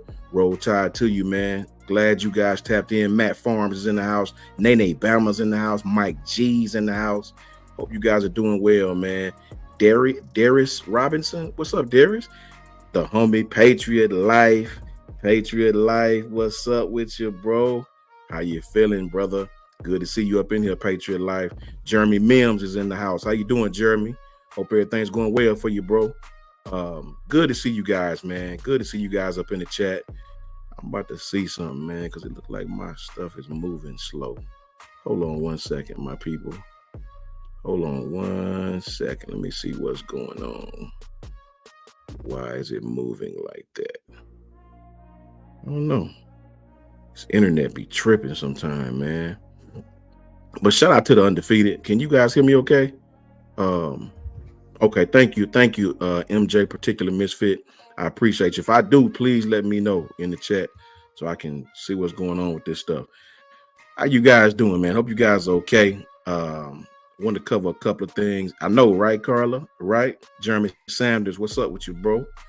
So want to see what's going on tonight, man. And okay, thank you guys. Thank you, Janet. Thank you, Jared. Appreciate that. Want to go over a couple of things tonight and a couple of quick topics and see what's going on and see what you guys think about it. First off, I wanted to stop and talk about Damon Payne Jr., right? I think Damon is going to have an awesome year. Roll Tide Road, Jeremy. Roll Tide to you, man. Good to see you up in here, brother. George up in the house. What's up with you, brother? How you feeling, man? Sean Williams, what's up, bro? How you feeling, Sean? Good to see you up in the house, man. I think Damon Payne is going to have a great season this year, guys. Obviously, he's the third defensive tackle to come in behind Tim Smith and Tim Keenan, Tim, right? But I think Damon is going to have an outstanding year. What's up, Sean? You already know, my friend. Roll Tide, brother. I think Damon's going to have a great season. Nobody's talking about it right now, right? I think Damon is going to have an outstanding season. Third defensive tackle in the rotation. And being that we're going to the 4-2-5 permanently, right? That's our base. It won't be any more zero technique. It won't be any more 3-4. So both of those interior guys should be in the starting, even front. So Tim Keenan and Tim Smith should start, right? So I think that's going to open up a lot of more playing time for D linemen. I think our depth will be tested with this base, even though Alabama play even front. We play even front every game, right? Every game, Dallas has his hand in the dirt. Will had his hand in the dirt, right? But we still played a lot of 3-4 on down and distance as well, too, where Tim played the zero. Tim played the actual nose guard, right? This 4-2-5 will allow 4 defensive linemen to rotate very, very frequently, and Tim Keenan, Tim Smith, Jaheim Otis, and my man Damon Payne. I think Damon Payne is quick, very, very quick. This kid is 6'4", 305. He's from Belleville, Michigan, out of Belleville High School. He was a 5-star defensive lineman. I think his best game last year was against Kentucky, about 3 tackles, had about 4. He didn't have a lot of tackles, but he had 4 pressures. So he made the play without making the play, if you know what I mean. I think Damon is going to be outstanding this year in this defense.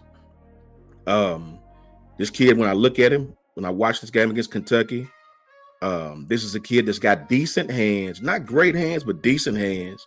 He's got a great punch, though. This kid's punch is outstanding. Has a high motor, and he never stops moving. He's very, very flexible. He has a very, very quick lateral step, right? Extreme athleticism, right? Extreme athleticism to be 6'4", 305. I'd like to see him use his hands more, right? And I think he will. What's up, Chris from New Jersey? How you doing, man? Good to see you up in here, brother. So I do love where Damon's at right now. This kid's a redshirt junior. And I think this is his year. I think he's strong. Jim Parker says, Coach Sean, I think we need to add 1 or 2 DBs and 1 lineman from the portal. I agree with you. We need to, if we're going to add some kids at the defensive back position, it need to be some experienced kids, right? We have a plethora of young kids.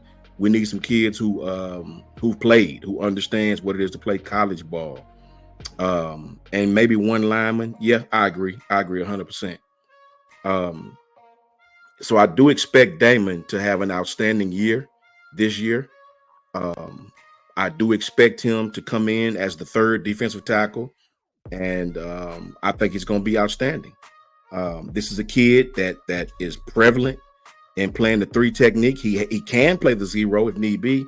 I think we went to the 3-4 several times. He played the 0. He played the 1.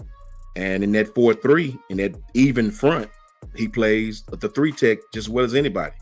This is a 3 tech kid who can actually hold up, in that position, right? And if you don't know what 3 tech is, that's the defender that lines up on the guard's outside shoulder, right? Think about the offensive line, center, guard, tackle. He lines up on the outside shoulder, between the guard. He lines up on the guard's outside shoulder, right? Between the guard and the tackle, if you will, right? So that's that 3 technique right there. 0, obviously your head up on the nose, right there, head up on the center. So I do think this kid has the potential to play that position, right? In an even man front, even meaning 4 down lineman. I think he has that potential. I think he's strong enough. I think he's versatile enough. And I do think he has the potential to be absolutely outstanding. I love Damon Payne. I think Damon's going to have an outstanding year. OGJ Townsend, what's up with your brother? Roll Tide to you, my friend. Hope you and your family are doing well. So I'm excited. I'm excited about Damon Payne, man. I really am. I think this kid is not only going to stay this year, I think he's going to stay next year. I think Tim Kenny and Tim Smith will provide the bulk of the snaps, if you will. But I do think Damon Payne, will be so entrenched in the rotation that you're not going to be able to tell the starters from him, right? He's going to have the opportunity to make some big plays in this defense, especially with this even front. So I can't wait, man. I cannot wait to see Damon Payne get on this field. What's up, Jay Jackson? How you doing, man? Damon is an extremely talented kid. Anytime you get those defensive linemen that can play the 0, the 1, the 3, the 5, you know what I'm saying? And even, anytime you get a kid that can play the 5 technique all the way to the 0, you got to let him play, man. You got to get him on the field, right? You got to get him on the field. He can play all the way outside if he need to, right? Not saying he can cover, obviously, but the kid can play any defensive line position with his hand in the dirt because of his versatility, I think. Mickey Pate says, Coach Son, did you catch the interview Ryan Fowler had with Coach Shepard? No, I didn't. I heard about that. What's up, Eric D? Eric D, what's up, bro? How you feeling, man? Good to see you up in here, bro. I didn't catch it, Mickey, but I'm going to go back and check it out. I've been hearing a lot of people speak about that. What's up, Ephraim? OG Ephraim, what's up with you, my friend? How you doing? Good to see you guys up in here. I'm going to try to catch it, though, Mickey, because I got a lot of respect for Coach Shep and the energy he brings to those practices. I've always enjoyed coaches like that bring that energy like that. I think he's awesome, man. But everybody keep your eyes off of Damon Payne, man. This kid has the body. He's built. He don't have that big old belly like the old school the defensive lineman. This kid is built, right? Big, thick arms, lower body, big calf muscles, right? Very, very, very versatile in his hip movement, right? I like to see him use his hands a little bit better, but the kid is so talented with that swim move, man. He's dominating. Now, you got to be careful with that swim move at the college level because they teach offensive linemen to rib you. We call it ribbing you. What that means is when you go for a swim move, they take the palm of their hand. And they hit you in the ribs. They teach that. They catch you with your arms up. They'll rib you, right? That's a technique they teach all offensive linemen. So I cannot wait to see this young man. I think he's going to have a great career at Alabama. And shout out to Damon Payne. Final exam on the coaching staff. final exam on the coaching staff, right? What is final exam? Eric D says, Coach Sean, I want to see if Jaheim Otis and James Smith can live up to the hype. Me too, Eric. Me too. I think with this 4-2-5, with this even man front, being that you will have two interior guys out there at all times, I think it will be tested. And like I said, we played a lot of nickel last year. We played a version of the 4-2-5 whenever Dallas would put his hands in the dirt and it wasn't standing, right? So it shouldn't be anything different. You know, some of the responsibilities when you go base 4-2-5 will be different, but I do believe we have the personnel to be successful in any defense. K Max says, what other schools play a 4-2-5? Washington played it last year. TCU plays it. Oklahoma State plays it. Let's see. Georgia at times years ago played it. They played the 4-2-5 their championship year quite well when they had Jordan Davis. That was their base defense, 4-2-5. But you gotta have weak safeties, rovers, strong safeties. You gotta have defensive backs that want to tackle, because sometimes your defensive backs will be your linebackers in that defense, right? So you gotta have DBs that want to tackle. They want to tackle. They cannot miss tackles and things of that nature. You know, it is what it is. You know, I think we'll be just fine. Our D-line depth should be fine. Yeah, Antoine Currington said it best. The 4-2 is much more simpler. The 3, I'm a 3-4 guy. I like having both outside linebackers standing. I feel like you can bring more pressure that way. You can do a lot of other things in the 3-4 on your back end. A lot of other manipulation with your defensive backs.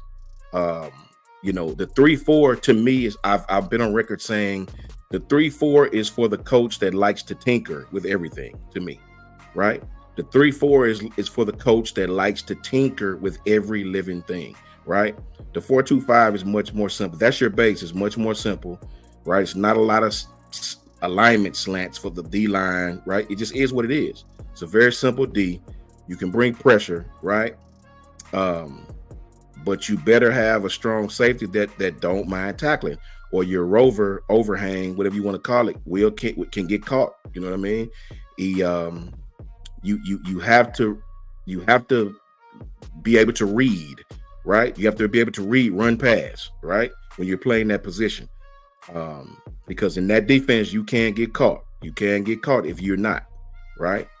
So it is what it is. We're gonna be successful either way it go.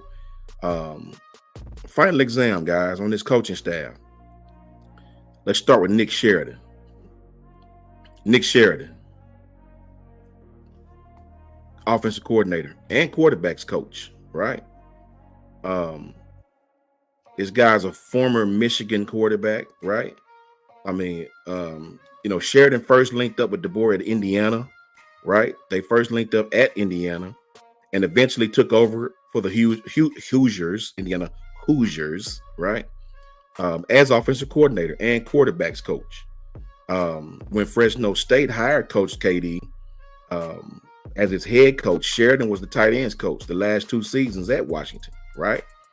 And was initially hired for that same role with the Crimson Tide until Ryan Grubbs left, right? Now Coach Sheridan has been elevated to the OC, right? And the quarterbacks coach. So that same role he had when Michael Penix Jr. led the Big Ten in passing yards, and tight end Ty Frogvogel was named the Big Ten Receiver of the Year. That was all under Sheridan, right? So I think Nick Sheridan is going to be awesome. Shout out to you, Kimberly. I appreciate you. I appreciate you more than you know. GT18, what's up, bro? I think Sheridan is going to be awesome, guys. I think this young man is going to come in and going to do some big things for the University of Alabama. A young, hungry coach, right? When you look at the people surrounding him, Jamarcus Shepard, assistant head coach and co-offensive coordinator position, wide receivers coach, right? Shep was always part of the initial plan for the offensive coaching staff. Coach DeBoer largely kept his Washington so-called brain trust, if you will, intact, right? Coach Shepard worked with the Huskies was highlighted by one of the best wide receiver rooms in the country, with 2 players recording more than 1,000 yards this year. They remind you of the old school Devontae Smith, Jerry Jeudy, Henry Ruggs, Jalen Waddle, right? With Rome Odunze and earning All-American honors. Coach DeBoer was highlighted, was elated to bring Shep to Bama, right? When Coach DeBoer brought him to Seattle in his first tenure, I think he came from Purdue, if I'm not mistaken. And even there at Purdue, he developed Rondale Moore. He developed David Bell. So Coach Shepard has developed top-notch wide receivers, NFL caliber wide receivers everywhere he's been, right?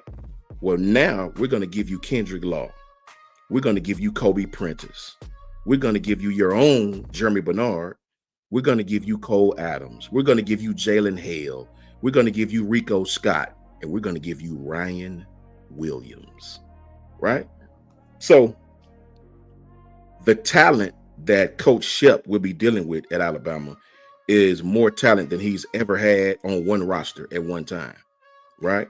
So I cannot wait to see Coach Shep and the job he do with the receivers. He's an absolute outstanding motivator, hard-nosed coach that demands excellence, and I cannot wait to see this young man perform and the products of his teachings.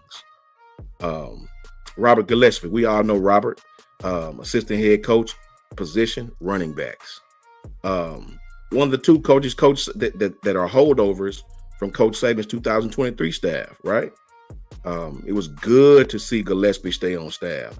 I was excited to see some of our past coaches stay, right? We needed to keep those guys on staff. We needed to keep those people on staff for continuity purposes, right? You definitely want to keep some coaches on staff so they can give you the lay of the land, so they can let you understand what high schools deal with us, what high schools don't. I know how it goes coaching high school ball, how it is. I've told a story before of when the Nebraska coach got turned around, right? And when the Ole Miss coach at that time, Matt Luke, was welcomed with open arms, all because of relationships, right? So relationships is everything in high school football, and you keep Robert Gillespie to help you form those relationships, right?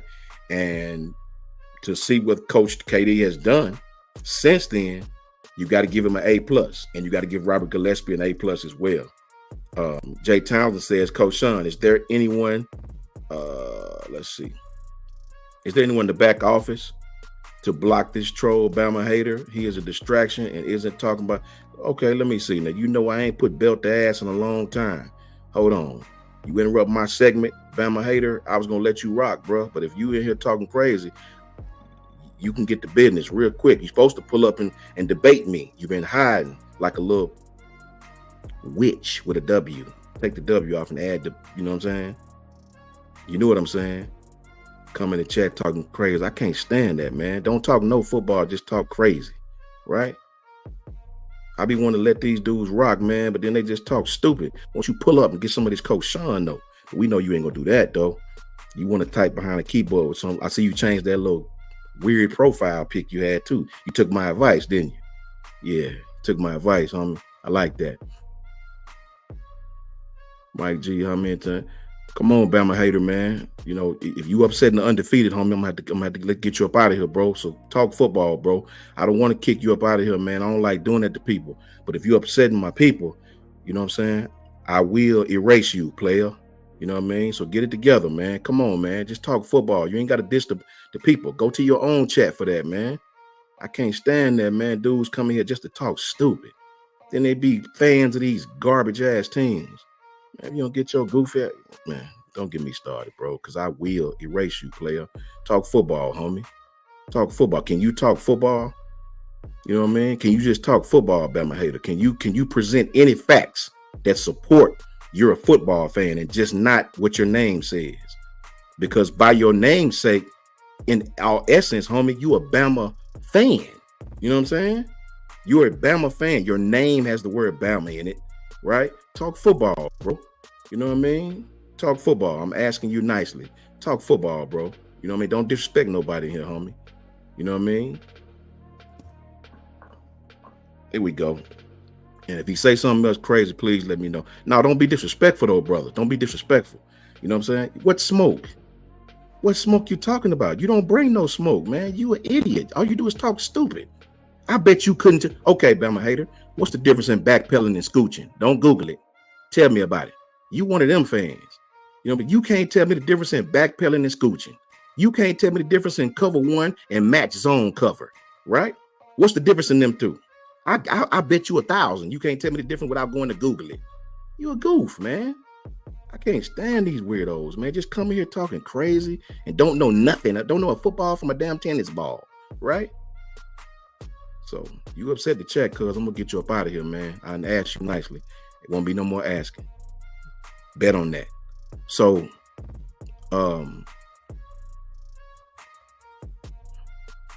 that's even worse. That's even worse, Jim Parker.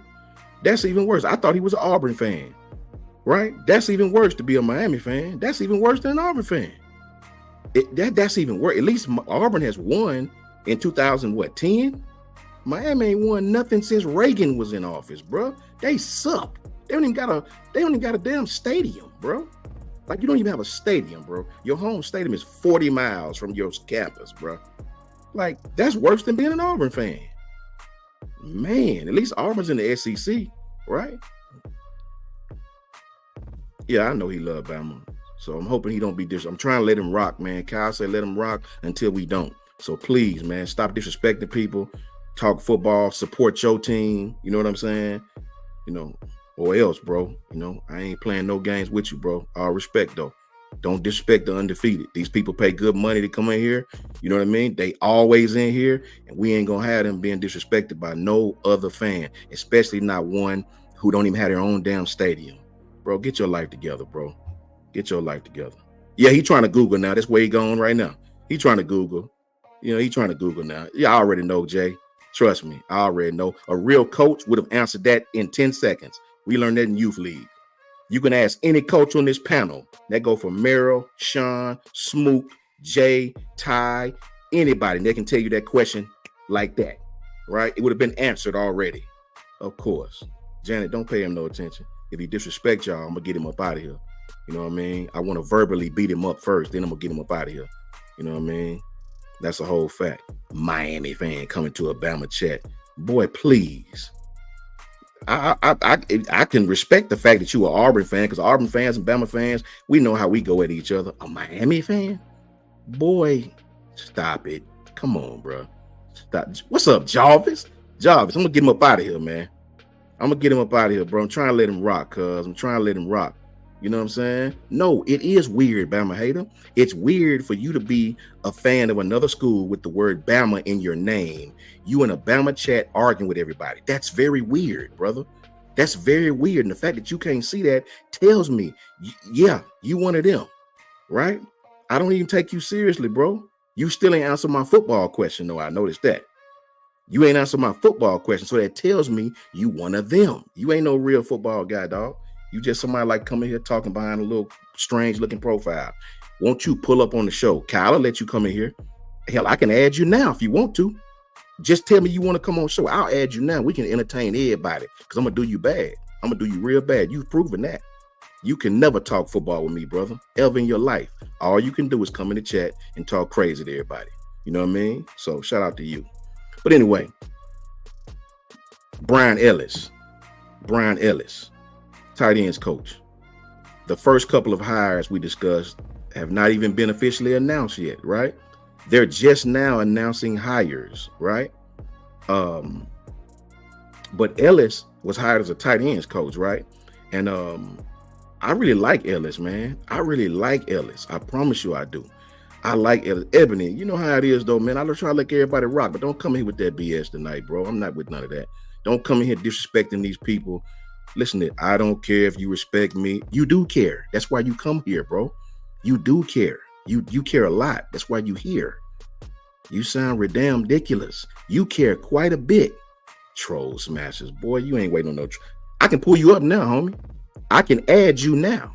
I can send you the link to this little I can click on your thing. If it's got an email, I can pull you up, me and you right now. I can pull you up, right? You don't want that, bro. You want to type in the chat. You can't even tell me the difference in cover 1 and cover 3. You ain't no football guy. You probably some 12-year-old kid behind a keyboard talking. I ain't paying you no more attention. Anyway, Ellis comes to us after serving as offensive coordinator from Georgia Southern with Clay Helton. He previously was at USC with Clay and Western Kentucky. Ellis is taking over for a role vacant that Sheridan had before he took the offensive coordinator. Now I'm excited about Ellis, right? Exactly, Crimson Blood. I'm excited about Ellis because this is another young man who's awesome on offense, right?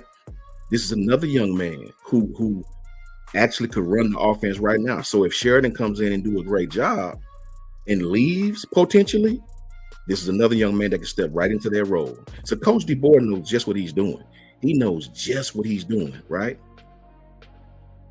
No, brother, I'm not a clown. What's between you? Man, don't make me start saying stuff. It's only one clown in this chat, and that's you, right? There's only one clown in this chat, and that's the dude to keep on talking crazy. You know what I mean? Because that's all you can do. You clearly don't know football. You clearly don't know football, period. You know what I mean? Get you up out of here, cuz. I try to let you rock. But all you want to do is come in and throw and upset the undefeated. Get your ass up out of here, cuz. Belt to your ass. Now comment from back there, weirdo. Here we go. All right, Chris Capital. Let me make sure I say this young man's name wrong. He's gone, chat. B2A. He's up out of here. B2A. You know what I mean? B2A. You know what I mean? That's just what it is. We can't keep having this dude come here disrespecting people who pay money. I ain't going for that. No, sir. Get him up out of here. So, Chris Kapilovic. Is it Kapilovic with a K? I know it's a C, but is it the K pronunciation or is it Chris Kapilovic, the CH? The K or the CH? It looks like it's spelled Chris Kapilovic, V-I-C. That's where it's spelled, but I'm not sure, right? I'll just call him Chris K, right? Chris K, brand new offensive line coach. Janet, you already know. I love you back. That's a whole fact. Yeah, hey, Lisa Fitzhugh. That's a whole fact. That is a whole fact, Lisa. I couldn't have said it better myself, right? Over with, GT18. You already know. Over with. Try to let him rock, man. You know, I hate doing people like that. But if you come in here trying to upset people, because some nights I like going back and forth, but no, I ain't trying to hear that tonight, man. Get up out of here, man. You know what I mean? Get your bags. You know what I mean? I'm gonna hit you over the head with your own bags. B2A. Chris is a great coach, man. This is a great coach, guys. I really do. I think he's a great coach. The young man was at Baylor. He didn't get the chance to coach a game at Baylor, right? Came from Michigan State when they had Kenneth Walker. Great run game, great offensive coach. I'm really excited about having this offensive line coach. I think he's going to do some great things. Kane Womack, defensive coordinator. Womack had a winning record in 3 years at South Alabama. The dude was 22-17. Ranked defenses almost every year. Most important to Alabama. The most important thing is that this is a strong hire because he's familiar with the state. This dude was a finalist for the Broyles Award in 2020. He's a hell of an assistant, man. So I'm excited about Kane and some of the great things he can do. Freddie Roach, defensive line coach, Freddie Roach. So ecstatic to keep Freddie. So ecstatic to keep Freddie. And associate head coach, Freddie Roach. So ecstatic to keep him, man. Another one of those pillars from Coach Saban's staff who's going to help us greatly, right? Help us greatly. So to keep this young man, I can't explain to the fans how this was needed. This was absolutely needed. These are young coaches with great futures. And I can't wait. Maurice Lindquist, right? Co-defensive coordinator, DB coach. Another story. This guy was a head coach too. He was a head coach as well at Buffalo, down in Jarrett, Coach Jay's neck of the woods. Prior to that, he was with the Dallas Cowboys. He's a native. Went to Baylor, right? Texan. Also served 2 years at Texas A&M with cornerbacks. So he's coached in the SEC. He's recruited in the SEC. So an outstanding hire. Colin Hitchler, another defensive coordinator coaching safeties. This young man was awesome. He was on Luke Fickell's staff at Cincinnati when they had Sauce Gardner. That year we beat Cincinnati in the playoffs. They had Sauce Gardner when we had Jameson Williams, when they had Kobe Bryant, Sauce Gardner. That secondary was raw. It was raw. You know what I mean? And this is the guy who coached it.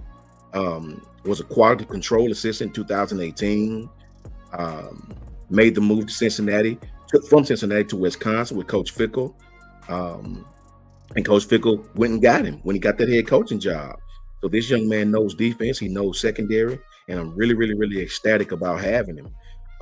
IMAX says, Coach Sean, do you think Roach will have a better chance to develop D-line in the new scheme in this contrast to the previous gap-contained scheme? I do because the 4-2-5 is a much easier scheme to play, especially when you're on the defensive line. I expect, and it's, to be honest, defensive linemen like playing this scheme better because they actually get a chance to sack the quarterback, not just fill a gap and let a linebacker make a play, right? So this defense will give them an option to do some of that. What's up, Goofball? You already know, man. You already know, Goofball. So yes, I do agree with that, IMAX. I do agree with that. That I think this will give Freddie a chance to remember. Coach Saban was a 3-4 guy, and he just stuck to what he know. He made it. You know, that's kind of like me, right?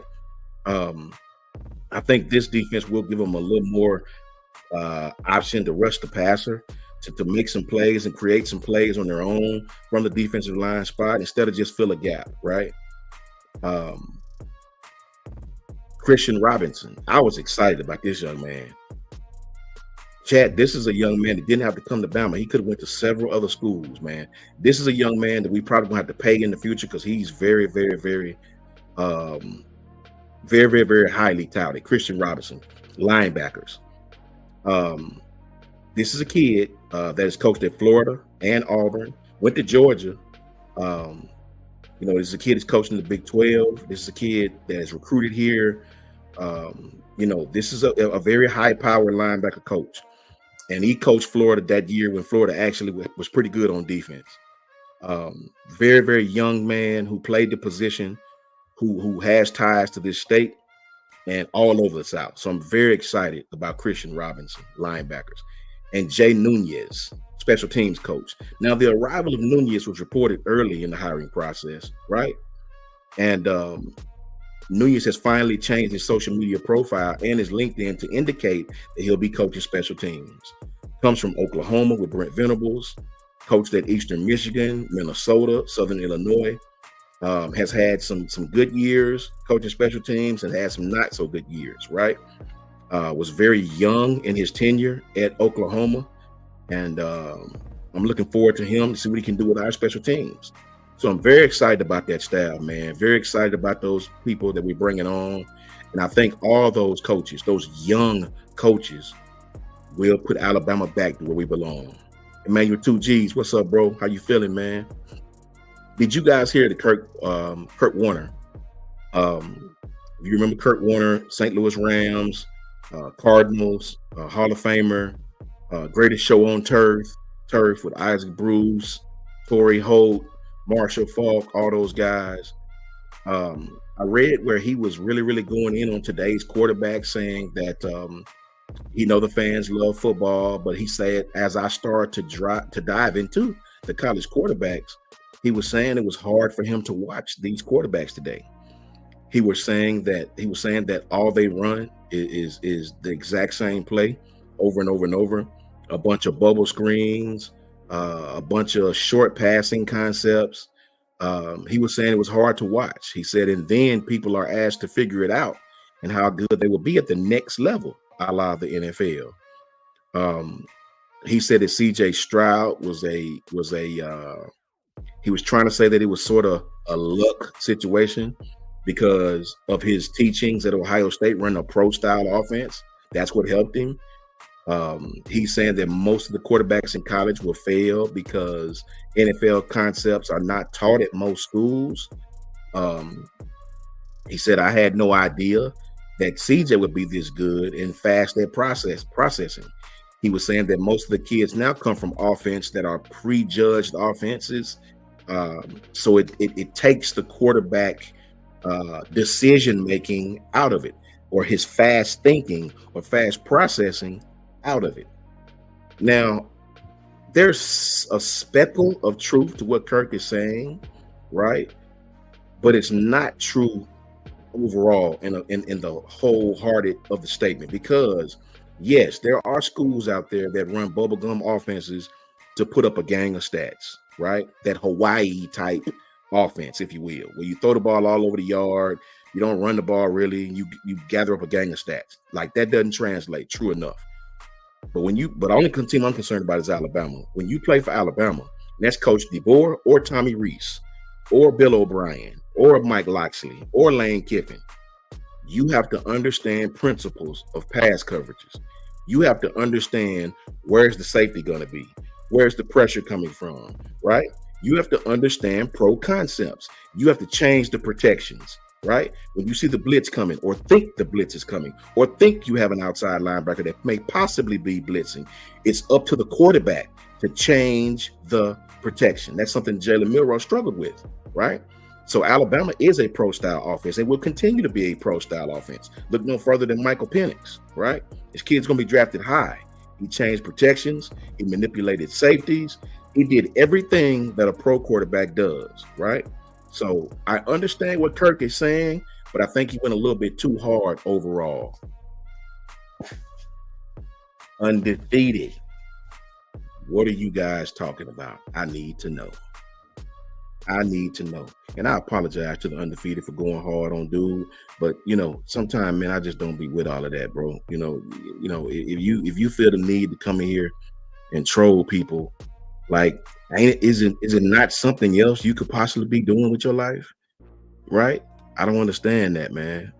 Shout out to my brother Crimson Blood. Shout out to Buck. Crimson Blood says, Crimson, my bad. Coach Sean, analyst, father, troll smash.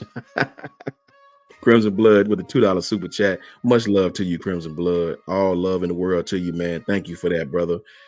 Sometimes I just don't be in the mood to deal with that, bro. I try to let people rock, talk football. I'd rather you attack me with a football term. Then we can go back and forth. We can talk about it. We can debate about it right in front of the undefeated, right? Talk football with me, right? Coach Sean, y'all suck in this way because y'all can't do blah, blah, blah, blah. Talk football with me. Don't just come here talking crazy to the chat, man. I get annoying every once in a while, man. Right? I appreciate you, Mike G. Much love to you, Janet, Mike G, Sean. I appreciate that, Sean. All facts, my brother. All facts. I appreciate you, Caitlin. You already know, Caitlin. Patriot Life, what's up, my brother? Here's some money, coach, to clean that off the bottom of your boot. Shout out to you, Patriot Life. $10 super chat, man. Appreciate you, Patriot Life, man. You guys are awesome. Undefeated is absolutely awesome, right? And I'm not going to allow nobody to talk crazy to y'all. Mr. Renrico, what's up with you, my friend? Facts, Mr. Renrico. I'm not going to allow nobody to talk crazy. If you want to come in and that's why I like people like James Richards from Georgia. I like even saying, man, from Texas. These guys come in, they like their team, they promote their team. They don't come here disrespecting the people who show up here every day, man. Don't do that, right? Because that's going to, I don't know about nobody other coach, but with Coach Sean, that's going to get your ass up out of here real quick. You know what I mean? Real quick, because you don't talk football. The dude keep talking about trolls, man. I'll let you come back. I'll let you come back, bro. Don't do it again, or it's going to be for a long, long time. It's going to be for a long, long time, bro. No, there's no such thing as sensitive. We grown men. You're supposed to be sensitive. I got a daughter. You're supposed to be sensitive, right? You just don't know football. You know what I mean? You just one of them. You think you don't know football. That much is obvious. To me, guys, a troll can't be a troll if he don't know football. Because any decent fan know you can't troll Alabama, right? Especially a Miami fan. It's not one Miami fan that's living that wouldn't want to trade places with Alabama right now. Miami has sucked for 20 years, right? They programs suck. Their colors suck. Ray Lewis is gone. Ed Reed is gone. They fans suck. They don't show up to games. And it's a lot of things to do in the city of Miami when the football team suck. period. Right? So come on, man. People are stupid, bro. You know, with capital S. You can't troll Alabama. The OG Townsend said people are saying Coach DeBoer doesn't have Penix anymore, but he actually developed Penix the year before Coach DeBoer. Penix on it. Exactly. We talked about that, Jay. That's a whole fact. But again, those are people that don't understand football, right? They don't understand. You know, they said the same thing about Grubb. They don't even understand that Ryan Grubb was a damn offensive line coach. Coach KD allowed him to spread his wings. He groomed Coach DeBoer. Coach Grubb. He groomed him. Coach Grubb even said that. He said, listen, man, I've learned from Coach KD from the day I set foot in his program. 2 of them. Shout out to Mike Ford. What's up, Mike? See, even Mike. Mike is a Michigan fan. Mike coming here. He represents his team. He don't disrespect the people in here, man. That's why we rock with him. He's known over here. And the whole chat rock with him. You don't come in here talking crazy, man. You know what I mean? That's when you know people know football, right? Mike has come in here many days. When we was playing Michigan, me, Mike, AJ, we was all going at it in fun, but he was talking football. That's why I respect him, because he can talk football. He just don't come in here talking about, trying to troll people and talk stupid. He actually talks about the game, and I respect that, right? Shout out to Caitlin Ingle, my partner. Caleb Taylor, what's up with you, brother? How you feeling, man? Patriot Life, you already know. You already know, man. Carla M. Bailey, that's my partner, Carla. What Carla say? Carla says, Patriot Life, I think you meant he had to clean off the belt. Shout out to Carla Bailey, man. Carla putting it down. $10 super chat from Carla Bailey. Thank you, Carla. You much appreciated. You already know. You are much appreciated. That's a whole fact. Kimberly Harmon, you already know. Love for you guys more than you know, man. Miami won't win 10 guys. Facts, Steven Scuba. All facts, Steven Scuba. Steven Scuba said it best. That's a whole fact. GT18 already know. The people in the chat know, right? And that's why I say, guys, you have to have the privilege to come to a Bama chat and troll Alabama, right? If you want to troll us about what's the worst thing you can troll Alabama about? Y'all hadn't won a championship in 3 years, 4 years. Really? I'll take that troll, right? That's the worst thing you can troll us about? Brother, I'll take that troll, because I know what's sitting in our trophy case. 6 of them things. 6 of those things. And win the championship is hard, man.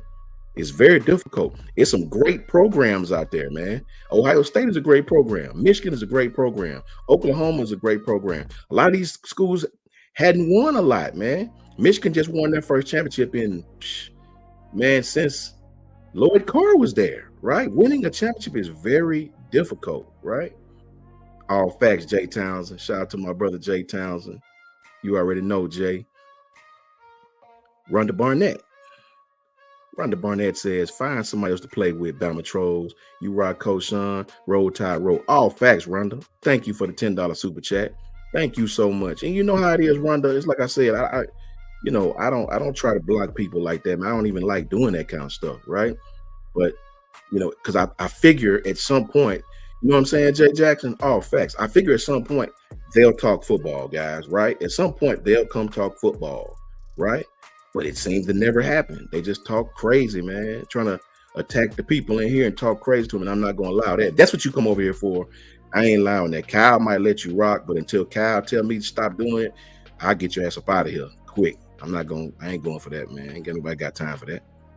Shout out to OG Ephraim. You already know. You already know what it is. John M. You already know what it is, man.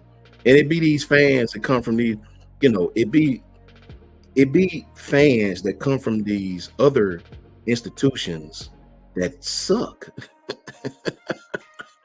Like, it suck, bro. Like, I don't know, man. They suck, bro. You know what I'm saying? Like, if I am a Miami fan, the last thing I'm worried about is Alabama. I need to find out how to put some rear ends into the seats, because your home games average 25,000 fans on national TV. And that's a damn disgrace. Vanderbilt had more fans than you did at home games. And that is a damn disgrace, right? You're terrible. And that's sad. That's sad, man. It's sad. You try to troll Alabama. That's almost funny. That's kind of funny to me. Mr. Enrico says, Coach Sean, it's more than 6 if you count all the shifts before. Facts. Oh, that's facts, Mr. Enrico. That's all facts, man. Enrico, that is a whole fact.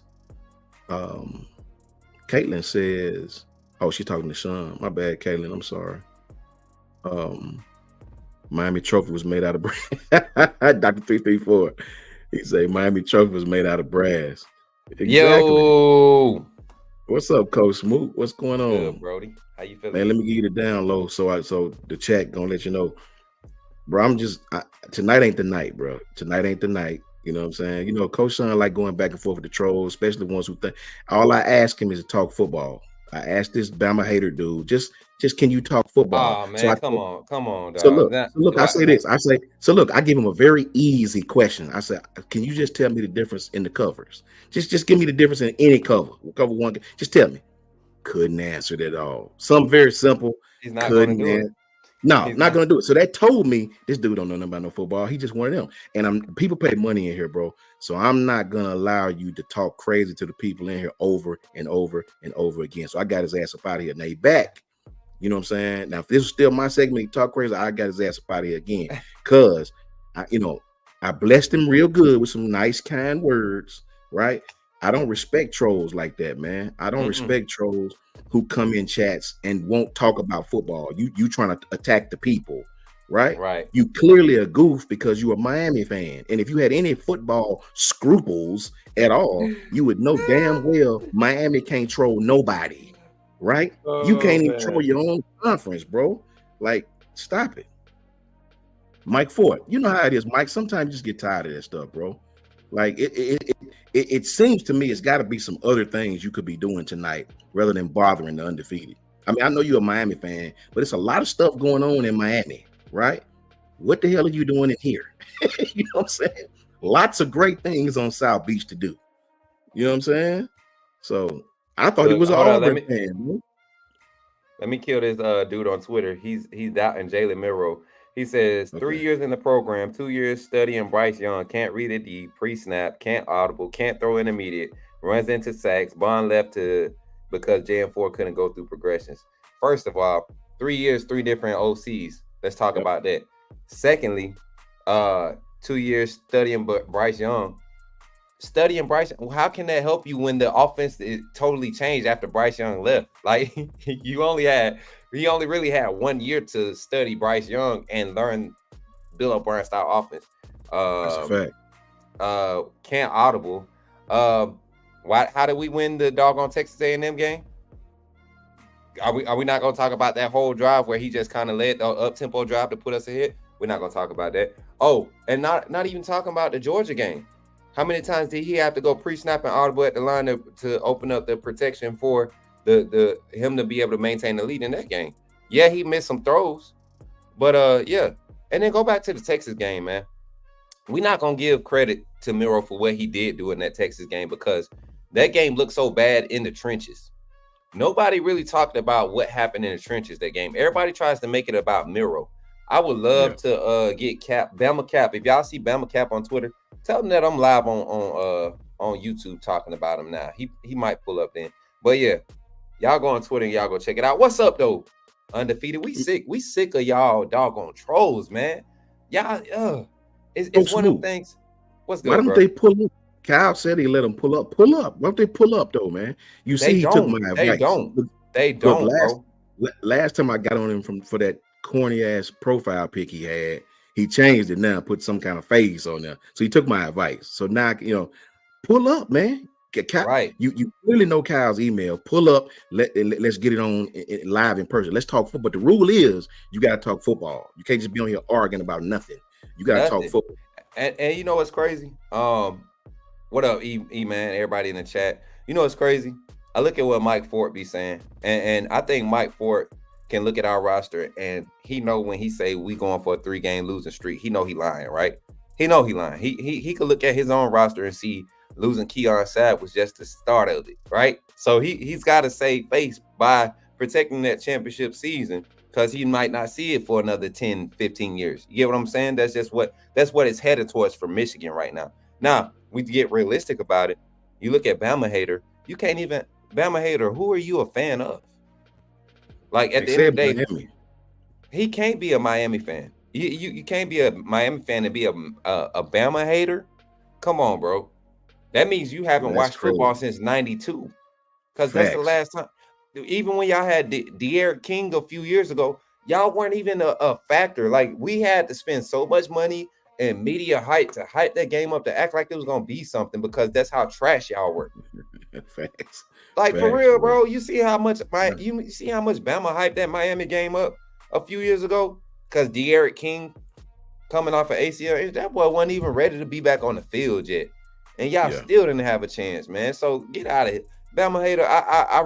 I didn't even acknowledge him when I was on, bro. That's how. Well, see, the reason why I did, because the undefeated was getting in contact with me like, Coach Sean, what's up with it? I'm not gonna lie. See, Kyle if he tell me not to do it, then I won't do it. But if I'm on here and he get to bothering the people who pay money in here, I'm gonna get his ass out of here quick, man. Antoine, 2001. You know what's so funny? You can't even when you go fill out applications like I've been doing for the past couple of days, I have to scroll twice to get to 2001 now on most of the formats. You know how you can select the year, and it used to be like, that's how I know I'm getting old. When I select my birthday, it's not 1 or 2 scrolls no more. It's like 3 or 4 now. So that's how old, like, all them scrolls. Look, this mouse right here, them scrolls right there, when you do that jump right there, that means it's getting old, man. So keep scrolling, Bama hater. If that's what you're going to live by, then go ahead, bro. And let me say this, shout out to Mike Ford, because even though Mike come in with the Flames, Mike know football. I respect that. Mike go back. Me and Smook and Mike and AJ went back and forth for weeks until the game play. I respect Mike Ford, because he a Michigan fan. He steadfast on Michigan, and he don't disrespect the people in the chat, man. That's that. I like people like that to come over here. Sandman, come in here and talk good ball. Who else, man? There's another Texas fan coming here. I forget his name. He comes in here and talks good ball. Coach Sean, Miami doesn't have enough intelligence to be a content. Man, listen, the thing is, they got content creators over there that cover the doggone program. Coach Hayes is awesome. Coach Hayes is awesome, man.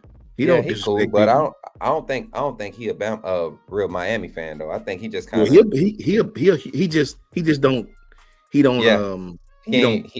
ain't unrealistic. Well, he a big Miami fan. He just don't he's realistic. Yeah, that's the best way I can say it. He's realistic. Coach Hayes, he coached at FIU, man. We talk ball. He can talk. He talk good ball, man. I appreciate something like that. So y'all know I'm not in Virginia no more, and I ain't got no Wawa strawberry lemonade.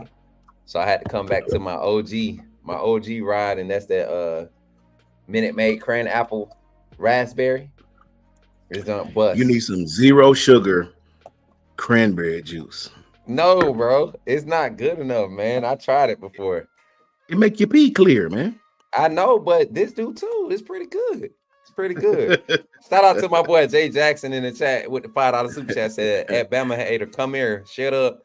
I know you ain't gonna do it no more." And my Mr. boy. Appreciate the $5 super chat, man. Hey, y'all, I'm so happy to be in T-Town. Shauna, hopefully I could slide up your way this weekend if you ain't busy, man. I'm here, bro. Might have some free time, man. Might have some free time. As a matter of fact, when I get off my segment, I gotta call you. Okay. Holla at me, bro. I'll be here. It's about to get good, man. I went and looked at a place today here in town, and you won't believe where it's at. Is it close to the campus? Man, it's literally, bro. Like where the practice field is. Yeah. Maybe a 47-second walk from the practice field. Wow. Oh, bro. And it's perfect because, my fam not here. So most of those, you have to either work around the university or be a student. Man, it's crazy because it's not. I went there to kind of sublease from somebody, but they didn't have their stuff in order. So when we get down to the leasing office, we find out he ain't got his stuff on order. I ended up doing the application before even finding that out. So it was like I almost wasted some money doing the application. Man, they was like, yeah, we gotta, it's a availability right there in the same building. I was like, for real? And bro, when I say, man, you talking about God just setting it up, bro. It's like, I mean, literally 40. I could really just walk out the front door, look to the left, and I'll be looking at the field goal post at the practice facility. That's good stuff, bro. Right behind Malmore. So I'm excited, man. I'm ready to dive into that. Hopefully, is get that, man. Call me, bro. Call me. I'll be here, man. I'm gonna go and get up and let you do your thing. Shout out to the undefeated. What you gonna say, Coach Mook? Go ahead. Oh no, I was just saying for sure. Shout out to the undefeated, man. I really, really appreciate you guys. Love you guys like always. You guys are awesome. Shout out to Mike Fort, man. Shout out to all the fans who come in and support their teams, bro. And Mike, remember this, Mike, if you're still in the chat, when you guys play Ohio State this year, I'm gonna be the biggest Michigan fan out there. I hope y'all smash them, bro. Like, I hope y'all smash. Ain't gonna like that. I do. I hope Michigan beat Ohio State like they stole something, bro. You know what I mean? I need them to lose in the worst way, right? So shout out to the whole undefeated. Shout out to Cal. Shout out to Lady T. Shout out to my brother Coach Smook, my brother Jay, my brother Ty, my brother Merrill. Shout out to all you guys, man. And I'll be here, Smook. Even if you don't get a chance to call tonight, tomorrow, anytime you want to, bro. I'm gonna hit you up tonight, man. I'm just replying to this dude on Twitter real quick. Okay. That'll work, man. I get with y'all, man. Roll Tide to the chat, to the undefeated. Love y'all to death. For sure, man. Roll Tide, brother. Hold on, y'all. I gotta finish flaming this dude.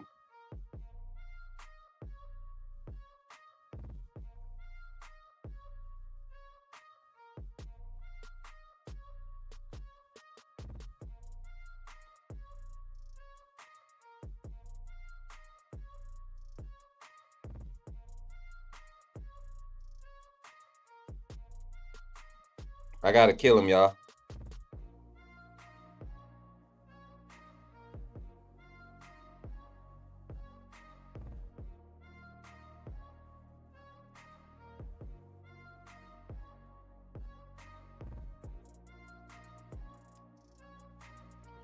Hey, so you know what, y'all? I ain't gonna do it. I'll save it. Party at Smook's crib. I'll bring the Doritos. Doritos, you better not bring no Doritos to my house, Crimson Blood. We don't do nothing but Lays around that, baby. We don't do nothing but Lays. What's good, everybody? What's good, chat? Y'all run up the emotes, man. I appreciate y'all. I had to reply to that tweet. Y'all could go check it out if y'all want to real quick. Hey, appreciate y'all for pulling up and hanging out with us tonight. We got 175 in the chat. Gonna keep on growing. We're gonna keep on growing the lives, y'all. Continue sharing. So take a quick second and share the live stream real quick. You ain't got to put that special. Just share it on Twitter, share it on Facebook. Hit the share button, click it over, share it. Let everybody know we got the night clap. We're closing it out with Coach Smook. And we got a nice little lineup tonight. I got some things. As you know, I didn't get to come on earlier today for my midday segment. I was out trying to handle business, trying to get my living situation squared away here in T-Town. And that's going pretty good, y'all. It's going pretty good. Hopefully some positive news in the morning and we can move forward and get all the way settled in. Check this out. So let's get into the chats. Let's get into the shout outs. Joseph Davidson in the chat. Appreciate you for the shout out, man. The emote. We got Kimberly Harmon in the chat. What's good? Kim. Caitlin, what's good? Yes. What's good? Crimson Blood said party at Smooks. Appreciate that $2 super chat too, man. Goofball in the chat. What's going on? Uncle Jay, how you feeling, man? How you feeling? Haven't been able to call you, man. You know, I'm trying to get settled in. A lot of y'all haven't been able to hit y'all up like I used to, but yeah, man, just let me get settled and we'll get back active. Shout out to my sis Carla Bailey. How you feeling, sis? How you feeling? Appreciate you hanging out tonight. E-Man in the chat, man. Hey, Smook, how I feeling being back in Bama, bro? Hey, listen. As you can hear, my sinuses are congested, and most people wouldn't be excited about that, but I am, because that means I'm back in the South where the pollen is. You know, that means I'm really here, and it ain't even pollen season yet, so I can't wait to get a hold of my Zyrtec, and I'm gonna go get some tonight after my segment and get back on my old routine. Being up in Virginia, they had spring, they had pollen, but it wasn't like they pollen was fake. It was GMO pollen, genetically modified pollen. Mm-hmm.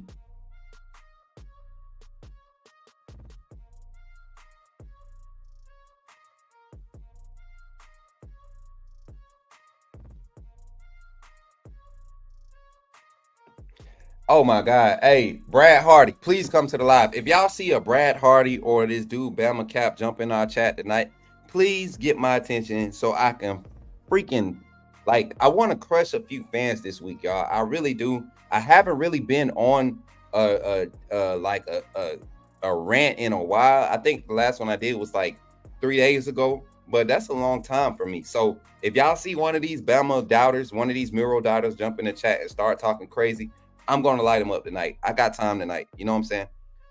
Appreciate my sister, Carla Bailey says she going to bring the, with the $2 super chat. She says she going to bring the strawberry lemonade. I can't wait, man. I can't wait.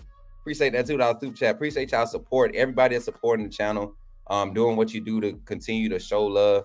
Let me take a second to get us paid real quick. Shout out to our sponsors over at Residence Inn, Ocean City, Maryland. We appreciate y'all for doing what y'all do for the channel. Don't forget, you all, if you want to, if you're ever in the area and you want to book or stay up at the Residence Inn in Ocean City, Maryland, go ahead and you book it. Go online, residenceinnoc.com, and you can book your stay. And what will happen is they will actually give you a 20% off on your stay, which is pretty awesome. I don't know about y'all, but I love saving money, and anytime I can do that, I'm going to. So yeah, y'all take advantage of that. And let me see if I can find, here we go. Put this up here. And then also for those people that are actually, how do I get access to the emotes? Hey, all my chat, all my fan funders, run up the emotes. People asking how to get access to the emotes. You become a fan funder. You click the link at the top of the chat, or you can click the link in the description that says fan funder perks, how to become a fan funder. And it'll take you through this easy process. And you can be a fan funder for as low as $2.99. You can upgrade to multiple tiers, and they'll bring you access to the emotes, the exclusive videos that we've been posting, covering different parts of the team, hypes, breaking news, insider scoops, all of that stuff. And then you also fund the team. It's free to watch the channel. It's not free to operate. So when you donate your monetary values, we definitely appreciate it. We greatly appreciate it. That's why we come back every night trying to give y'all this content and bringing y'all the energy. Yo, I just seen somebody, my auntie Janet, with the $20 super chat, $19.99 super chat. She said, guess I'm bringing the potato salad, Smoop. Sean Williams heard it's my specialty. Lord Jesus, y'all know the story about potato salad, right? Y'all know the story about potato salad. All right. So Auntie Janet, if we give you a pass on the potato salad, you better put your foot in it. All right. And I don't want none of that store-bought Piggly Wiggly stuff. I want it from scratch. All right. Appreciate the $20 super chat, Auntie Janet. Much love. My boy said, MJ Peculiar said, you definitely weren't in Hampton Roads, Virginia, because our piling up there does not play. Have you snotting and nah? See, and that's the thing. I was up there near Hampton when I first got up there, and it wasn't that bad. I was there doing like March, early April. I was back and forth doing some work at one of the regional prisons. That's what I was doing. I was one of the IT leads for that region with the prison system. So it was pretty cool. But yeah, that problem wasn't bad, man. It wasn't bad. Potato salad with mustard is a fail. Mike, you can't be from the South. I ain't trying to eat no potato salad without mustard. You know what I'm saying? If your potato salad ain't got no mustard in it, I don't want it. I'm just saying. If you don't eat mustard in your potato salad, it's not potato salad. It's mayonnaise and potatoes. That's what it is. Don't talk to me. Hey, Mike, you better not. Can I bring... Hey, Antoine, if we was in Virginia, you could. I appreciate the $5 super chat too, the $4.99 super chat. Antoine, if we was in Virginia or Colorado, that's a different story. Appreciate the super chat, man. Gotta have mustard, Auntie. Tell him you gotta have mustard. DR33. Come on, y'all gonna make me act up in this hotel room, man. I got folks around, man. Look, tell him he is tripping, ain't he? He tripping. Like, what are you doing, bro? What are you doing? Mustard, you gotta have the mustard, right? We gotta have the mustard. Appreciate y'all. Dub, PJ, what's good, family? KT. Oh, and the extra eggs. Come on, y'all. Hey, so in y'all devil eggs, if your devil eggs don't taste like spiked potato salad, it ain't devil eggs, right? Am I true? Where Jordan? What? Jordan, where you from? What? D Campbell said we talk about mustard, you out. Well, bye. I'm just playing. Bring your butt back here. Bring your butt back here. We need you in here. Come on. All right, let's jump into the subjects for tonight, y'all. I really want to get into it. We didn't get to do our segment like we usually do earlier today. You know, like I said, I was handling business.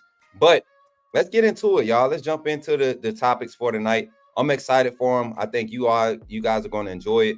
We got a hidden gem. We got some things to talk about tonight.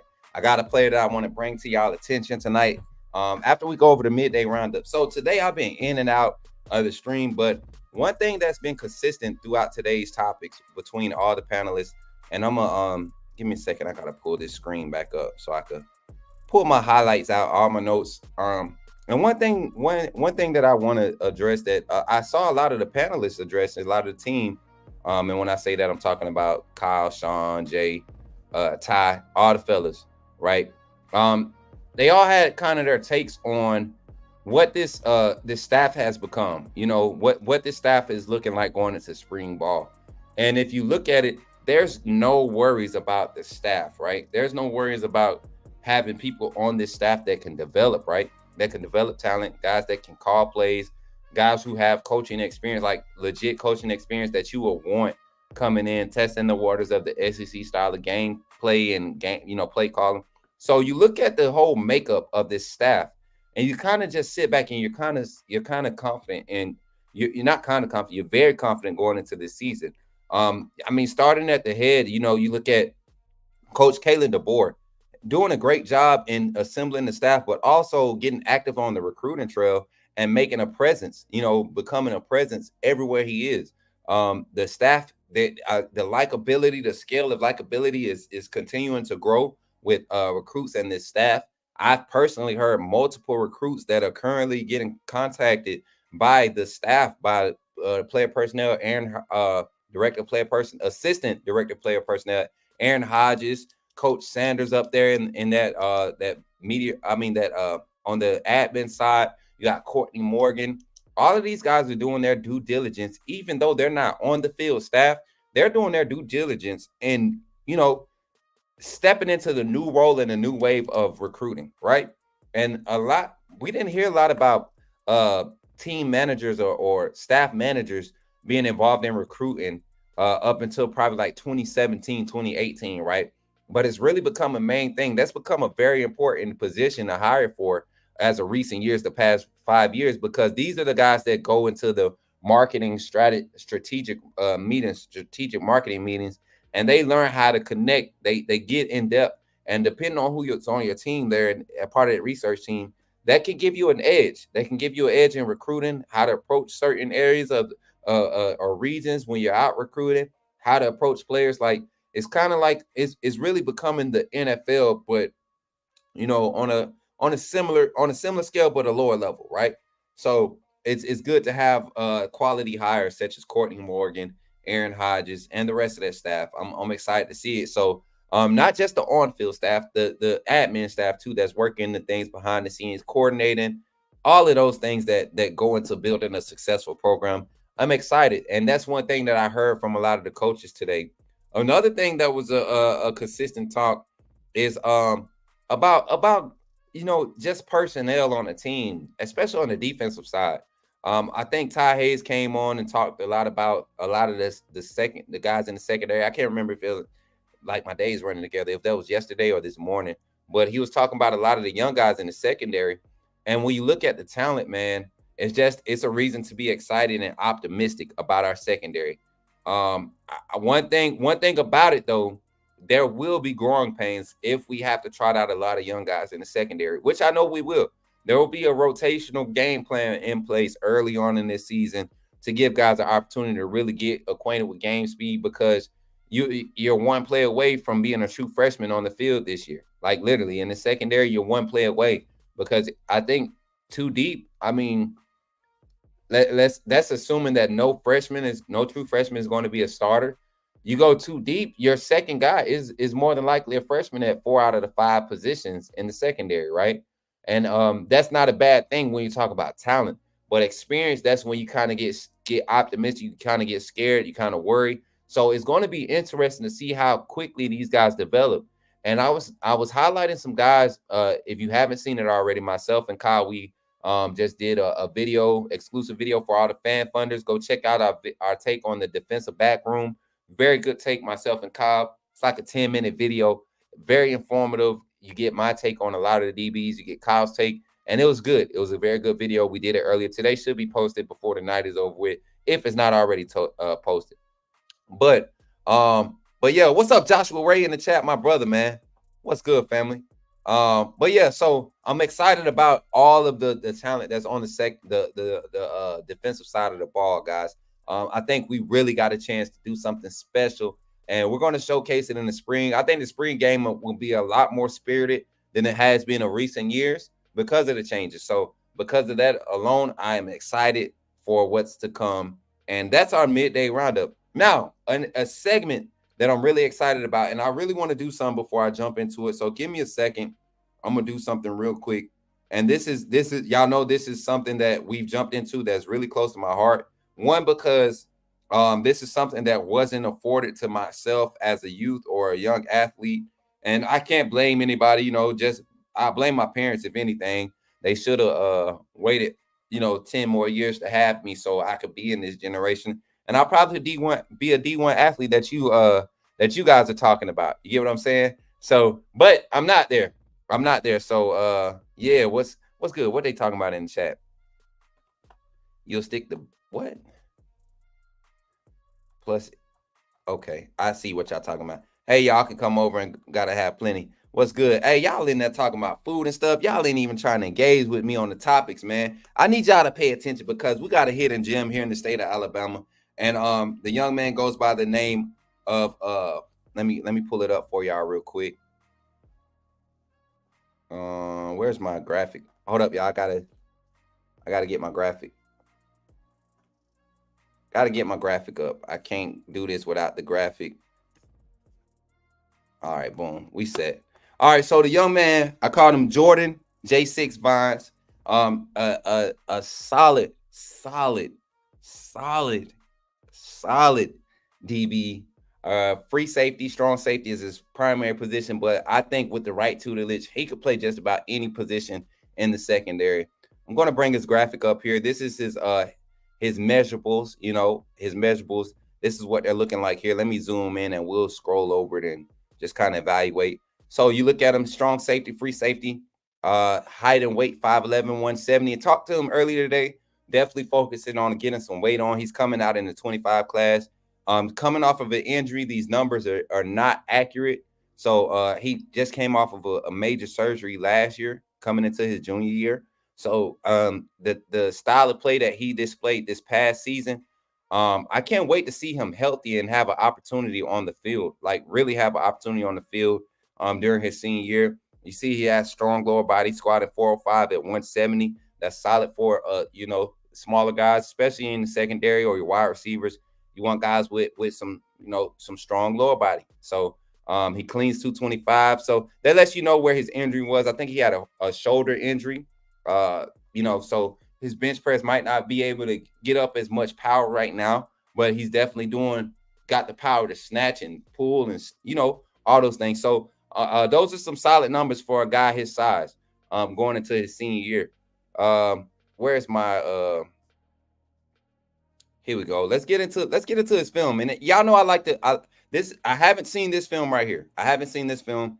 I think I saw his sophomore year film, but I haven't seen this one. So let's jump into it. Some hidden gems. We're looking at Jordan Vines, and let me pull his. He's out of Mobile. I can't wait to just see this kid develop. Right. I seen his sophomore film, and I was like, okay, he's a ball hawk. So I'm assuming in this film right here, we're going to see a lot of the same. He didn't get a strong offseason. Once again, he was injured. He coming off an injury. So shout out to Jordan Vines. Jordan Vines is our hidden gem of the day out of Mobile, Alabama. He's class of 2025. Free safety, strong safety, number 6. Check him out. Let's get into it. And I'm gonna full screen this so we can really look at it.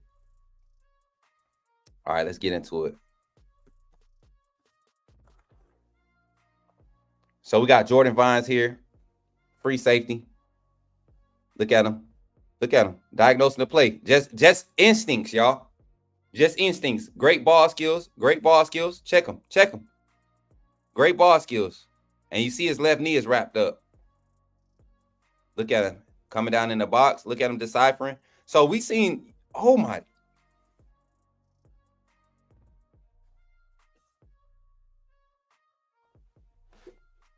Did y'all see what he just did? Timeout. Wait, did I see that right? Watch how he plays through the receiver's hands. I just want y'all to pay attention to that. And no, it's not as like a crazy play, but just watch how he plays through his receiver's hands. Like, this is sound technique. You know, you got one over top helping, right? You know, you got over top help, so it doesn't hurt to have your back to the quarterback. Jesus Christ, man. That is a sound. That's trusting your scheme. That's trusting your help, right? Get in them, ride them, get in that help. It's a bigger body. Be aggressive on the ball. I like it. I like it, Jordan. I like it, J6. Way to move with it, too.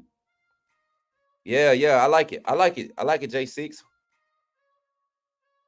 Oh, yeah, looking like a little prevent. Look at this. Look at this range. Look at this range.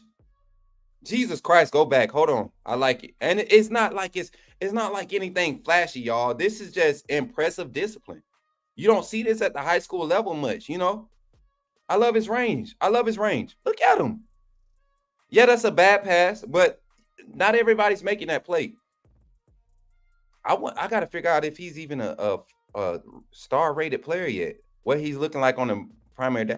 I mean, he just has instincts. He gives me, y'all know what kind of vibes he gives me? Like, immediately. If you go look at Dre Kirkpatrick Sr. film, that's the same type of vibes he's giving me. And if that's the case, like, if you measure him on that scale, I wouldn't be surprised to see this kid come in as a 3-star. He hasn't been able to camp much, so that's the reason why I say he's a hidden gem. He hasn't been up to a lot of camps, but he has been in contact with the previous staff. So I would love to. It would be interesting to see if Mo Linquist, Colin Hitzler would get on. Kane Womack will get on the train and jump on this kid's film and really give him a look, because he has a high ceiling. I mean, just has a knack for being in the right place with the ball.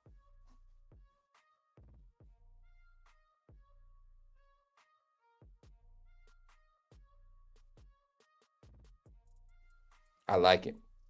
I mean, he just has he doesn't hesitate to play on the ball.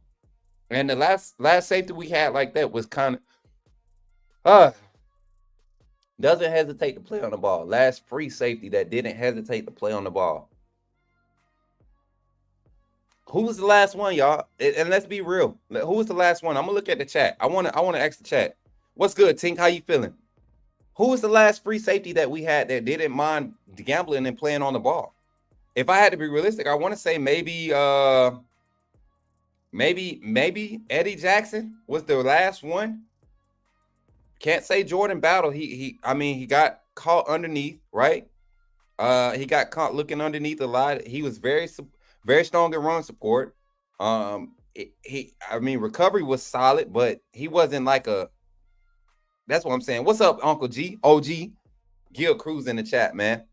But who was the last safety? Yeah, that's what I'm saying, Antoine. Eddie was the last one to play the ball. Like, anytime the ball was in the air, he was going for the ball. He wasn't trying to lay folks out all the time. He was playing the ball.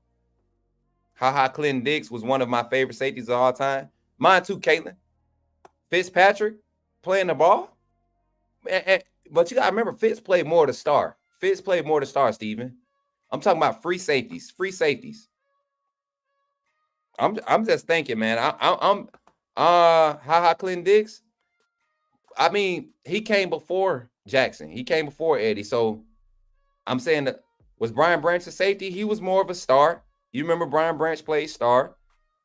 He played star. So yeah, strong safety, corner safety, something like that. That's what the star is. It's like your nickel corner. Your nickel, your third, your second safety, nickel, your third corner. Ronnie Harrison. Okay, I'll give you that one. Ronnie Harrison played the ball very well. And Ronnie came after Eddie. So yeah, Ronnie Harrison. I say Ronnie Harrison. Yeah, Minka wasn't a true free safety though. Mark Barron, he played a while before all these other. I said the last one we had, and I'm gonna stick with Ronnie Harrison, Eddie Jackson, but then I remember Ronnie Harrison. So yeah, like the way he plays the ball, he's giving me those Ronnie Harrison feels. What I would like to see from this young man though, and I haven't seen it yet in his film. We still got another minute to go. I want to see some physicality, being able to get up in the box and get physical. And mind you, I look at his patience. Look at the steps at safety. You could tell he's in the lab. Look at him. Half step. Look at the kick. Chip, chop. Not getting too extended. Coming up. Okay, this is what I want to see. All right, son. Listen. You can't wait for it in college football. You can't wait for it on the next level. Y'all see how he went in there and his feet got stuck in the mud? And he took the hit instead of gave it. Watch his feet get stuck in the mud.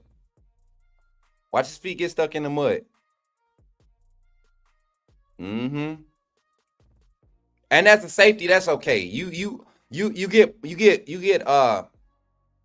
brownie points for being one of those Rodarius Morgan, Caleb Downs, those type of safeties. Peyton Woodard, you get brownie points. What you really want to do in this scheme, you want to be able to secure the top of the defense, and he clearly does that. He clearly provides that safety net over top. Very comfortable in playing center field, cutting the field in half. He's very comfortable in. Look at him. Look how he sets it up, man. Just look how he baits the quarterback into that throw. And then he did get a little shoulder on him. I like that. I would like to see you wrap up and go ahead and clean him up though, man. All the way through. And he separate the ball though. I'd rather he wrap up though. Big body receiver's gonna bounce off of that. Wrap up and drive. That's what made Caleb Downs such an efficient player at the safety position last season. Look at him. Look at his range, man. He has an ability. He just has a find the ball mentality. Single high. Oh, playing weak side. Look at the range. Look at the range. Look at the range. No, he didn't get the pick. But look at him. He's going to play the ball every time, too. I like that. I like that about him. If it's in the air, he feel like it should be his. I love that. I love this, Jordan. J6, you uptrend alert for me. J6, you uptrend alert. You get to a few camps this year.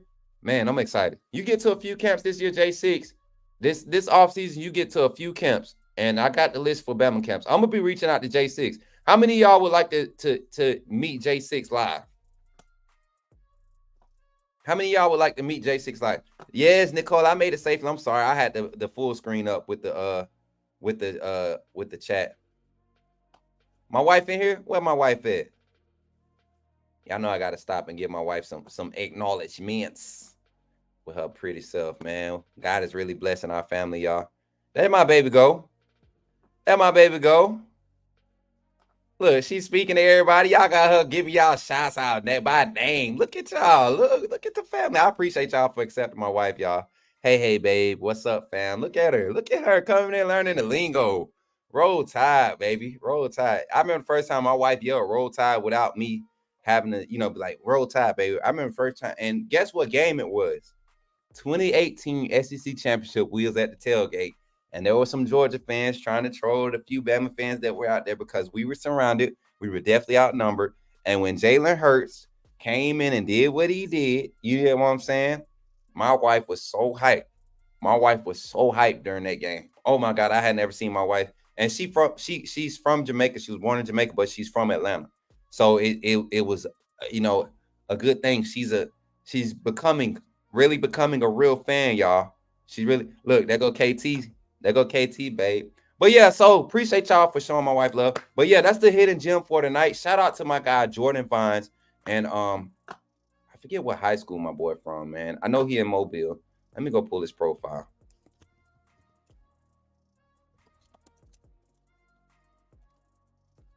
I'm about to pull it up. I forget what high school, but I just know Mobile. Like I've been really on this Mobile trip like before I even got here. You know, Ryan Williams, he comes out of that area. Mbakwe, not Mbakwe. Who is it? The quarterback over there at Saraland. I mean, Coleman, he's at Saraland. But you got some other guys that's like right below them and Jamichael Grant. You got I think QB Reese came from Birmingham, but you know, in-state talent. Like we got a lot of in-state talent. Malik Autry, kid out of Opelika. I was talking about him on Twitter yesterday. Shout out to Brody Smoot and some of the guys that are in that group chat, man. They put me on the Malik. And the thing was, I didn't know he was committed to Auburn. So I didn't think to even, you know, go and look at it. I knew he was a dog. I don't know where I was to see that he had committed to Auburn. So seeing him out here, you know, I would love for Alabama to make that push. I mean, I honestly believe he's a Bama kid. I know some of his people. I grew up around the area in Opelika. A lot of people think Opelika is heavy Auburn, but you'll be surprised with this new generation. You know, older generation, maybe. This new generation, yeah, I think they see what's happening. All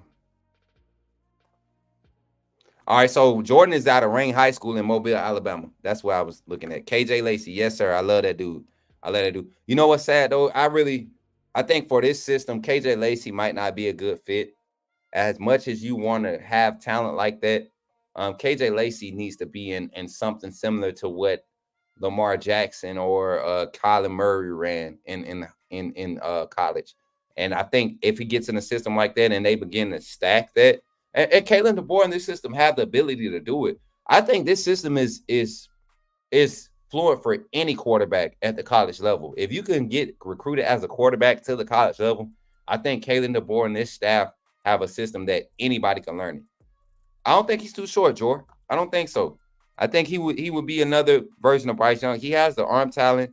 I don't think as far as IQ and in-depth knowledge of how to scheme things up or design things or adjust things in front of him, that's not there yet. But not many quarterbacks are afforded the style of offense to even grow in that type of sense. So I think KJ Lacey has a very high upside. You just gotta get in the right system. He's good. He's definitely good.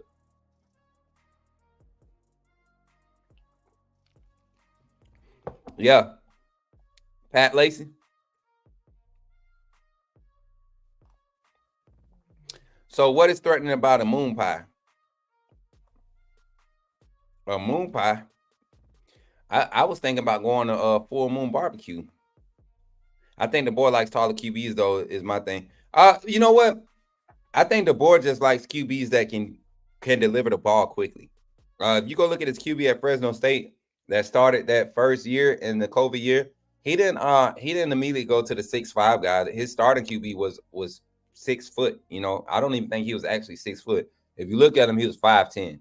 And that guy, he was able to adjust in the system.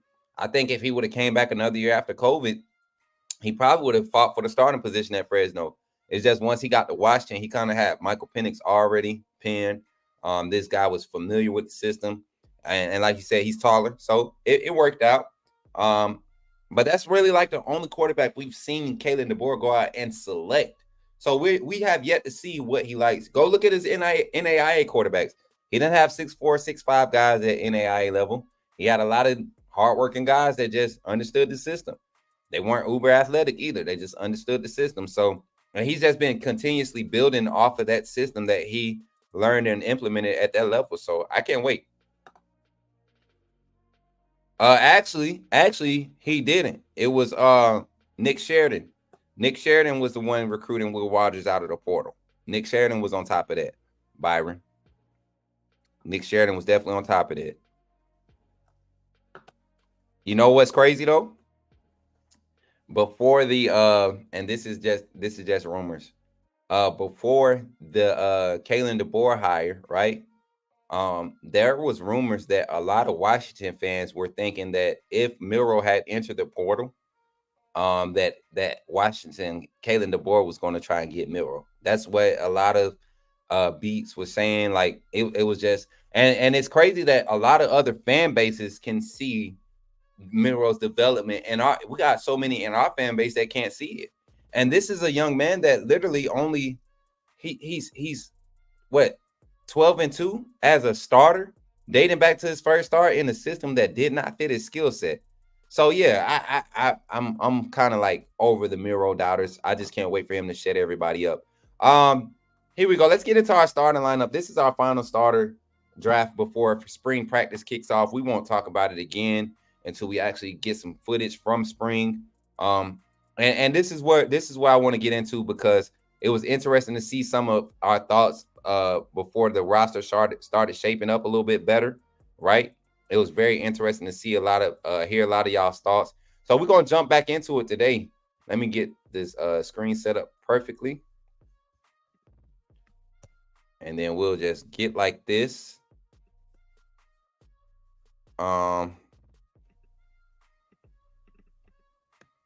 Here we go. I'm sorry, y'all. I thought I had adjusted my whole little graphic already, but clearly I'm trash. Like some of our fans and they fair weatherness. Yeah, we Fair Weather Fan Friday gonna be even better this year, because I'm gonna get to be on campus. I'm gonna be on campus giving y'all some of that action with the Fair Weather Fanness. Oh, you know what?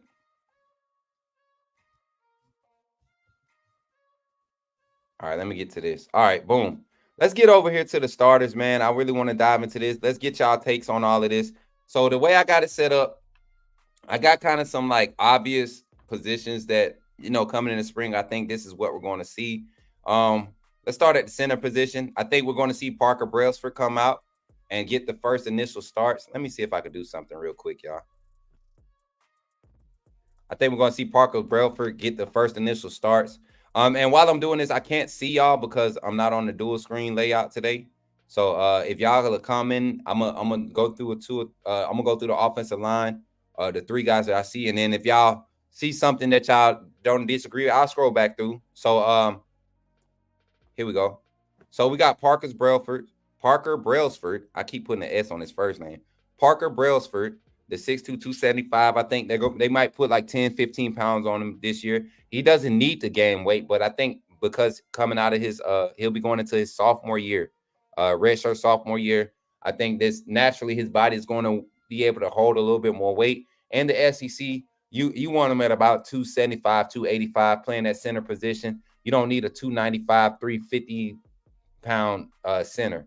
Then you look at the right guard. I think the guard positions are going to stay in place as we continue to see how this roster is shaping up and how they're targeting guys in the in recruiting. I think they're looking to continue this size, this build of guards with Jaden Roberts and Tyler Booker.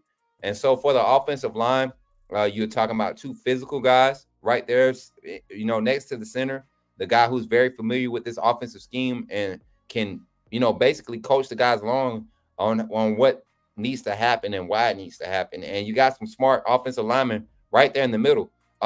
Anybody disagree with these guys, these three right here being solidified starters coming into spring?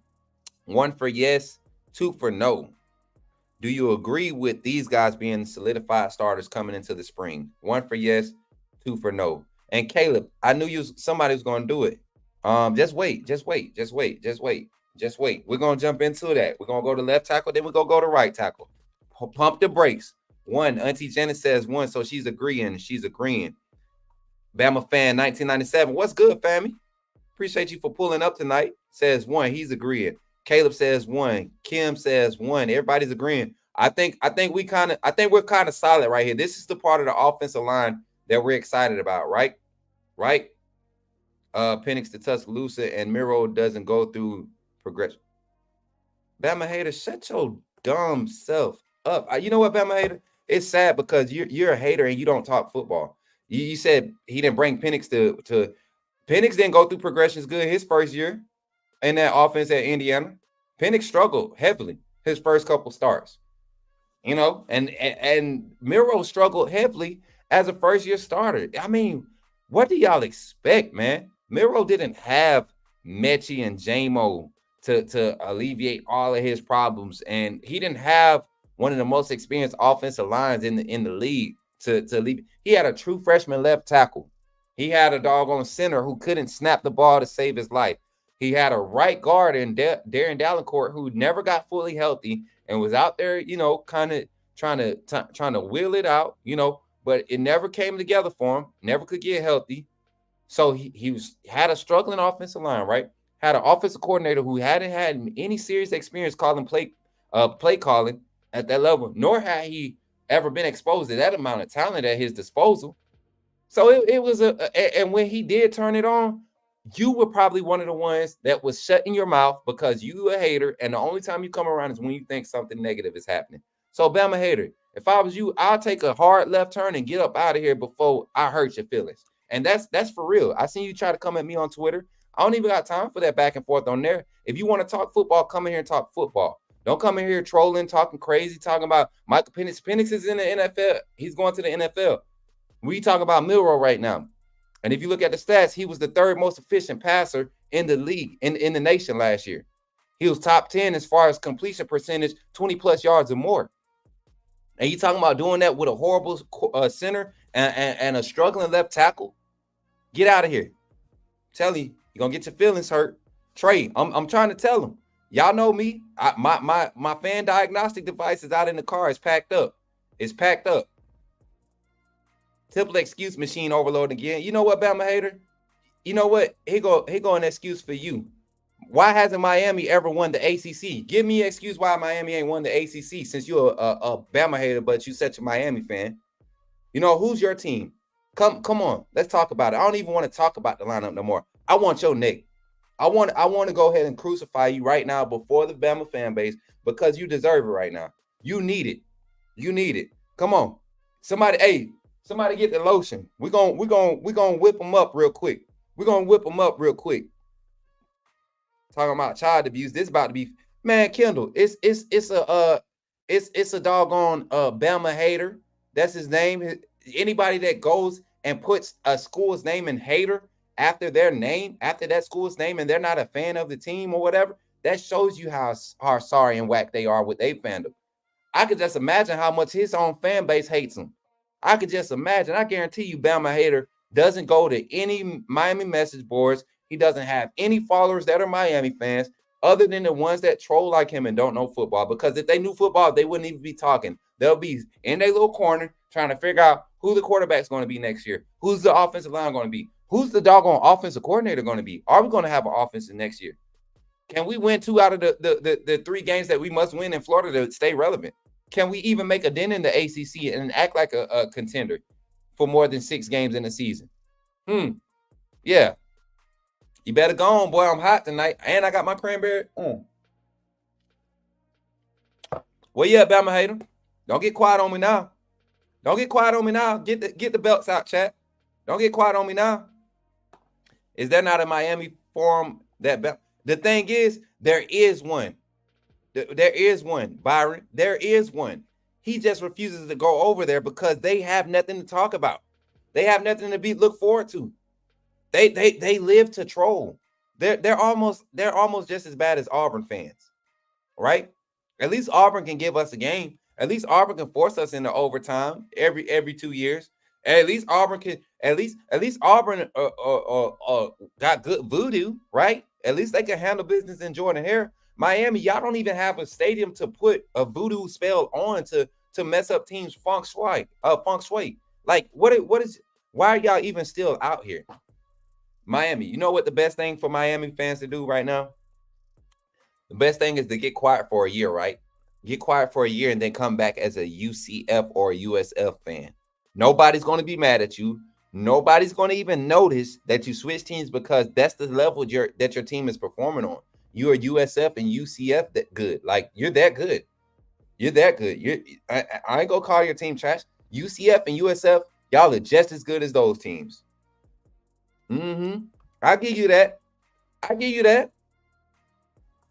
I give him that. I give him that. Miami is just as good as FIU. Miami and FIU will be a game to watch this year. As a matter of fact, is Bethune-Cookman on Miami's schedule? Because what I've been hearing around Bethune-Cookman campus is that they got a few no stars that got some 2.2 GPAs coming in this recruiting class. Yeah, they got some academic waivers approved. Yeah. Vandy would take Miami into triple overtime. Guarantee it. John, it's fun because it's fun, John. We all know FSU and UCF is more credible than that. Yeah, man, and that's the thing. FSU, they were struggling for 3 years, and Miami still couldn't come and take over the ACC. But yeah, it's all said. I just had to let him know I was here. He tried to be slick the other night on Twitter, and I was like, but he came back with it tonight. I heard Coach Sean. I heard Coach Sean already got him. I just had to add my 2 cents. But let's get back to it. We get back to this lineup, y'all. So here, let's jump to left tackle. Let's talk about it. And what time is it? So I don't go over. All right, we got a little bit of time. Let's go through it quick. Left tackle. I'm thinking maybe to start the season off, I think we might see. To start spring off, and I don't even have him over here. Yes, I do. I think to start the spring off, we'll see this young man here get his opportunity. Now, what I will say is this, y'all. I will say this. Like Jalen Monroe, I think Elijah Pritchett might be on a very strict evaluation chart when it comes to evaluating what he's going to do early in the spring, how he's grasping the offense, how fluent he is, how sound he is with his technique. Because honestly, with Elijah Pritchett, that was the only thing wrong with him last year. Horrible technique. I mean, you can do that type of stuff in high school, but when you got another 5-star talent lining up across you, or a highly talented 4-star, you have to work on your technique. And I would love to see him get in the lab and work on his technique and be more sound, especially if he could man the left tackle position, a position that we saw, it caused the offense to stumble a lot, getting beat from the left side. And but hopefully Elijah Pritchett could come in and man that position and show the improvement. I think he has the capability. It's all about him applying it. Elijah Pritchett is not an every down player. I love him to death, but he doesn't play every down with 100%. If he doesn't change that mentality, I like this young man here to assume that position. I like this young man here to take over. And mind you, look at this size. Look at the size of this young man. Wilkin Formby is 6'7", 320. I've been personally watching this young man go to these get in the lab. Shout out Velocity Football training facility. Coach Josh out there at Velocity Football for offense and defense alignment. They get in the trenches and they teach these guys technique. They do a lot of stability, a lot of quick fire, what they call it, twitch trigger training. TTT is what I call it, twitch trigger training, meaning that those twitch muscles that get you firing and get you bouncing off, being able to generate force at a quicker rate. That's what we like to see out of tackles, being able to get out of that stance, kick, and cover ground while maintaining a balance, being able to be violent with your hands while, being off balance. These are all small techniques that I see Wilkin Formby working on, and I just haven't seen from Elijah Pritchett. So maybe he's quiet about it. Maybe he's not into social media, whatever it is. I would like to see this competition pan out, but for the sake of having a starting graphic up here, I'm gonna say Elijah Pritchett gets the nod coming into week 1, and we won't change this again until we come into week 2. All right. So left tackle Elijah Pritchett, 1 for yes, 2 for no.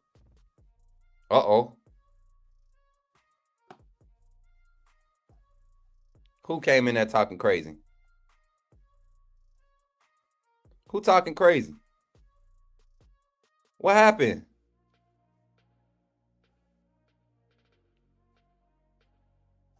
Wait, what happened? What happened? Y'all talking to me?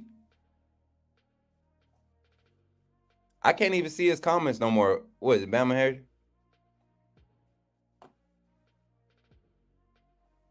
Bama Hater. Hey, Bama Hater, Alabama already had a black football coach before, right?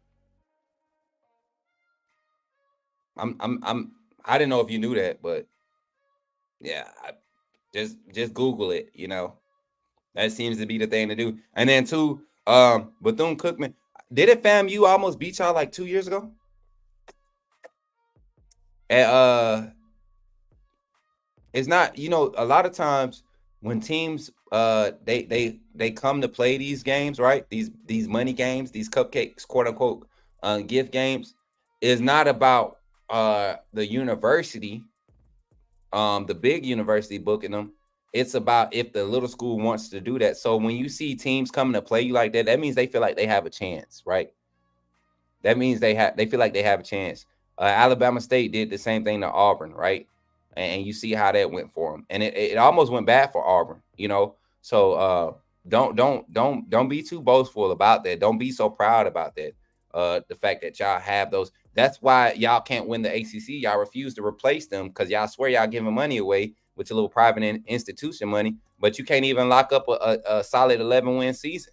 You can't even be in playoff contention because 6 of your wins are against Bethune-Cookman, FAMU, Sanford, and doggone FIU. Like four out of these 6 wins are with them. So yeah, 2 on, 1 out, changing pitcher in bottom of the 9th, trying to hold on against UAB. Talking about our boys baseball team. It's crazy, huh? All right, let's get to the right tackle. 1 for yes, 2 for no with left tackle. Okay, I see y'all. 1, 2. Who you think, Steven?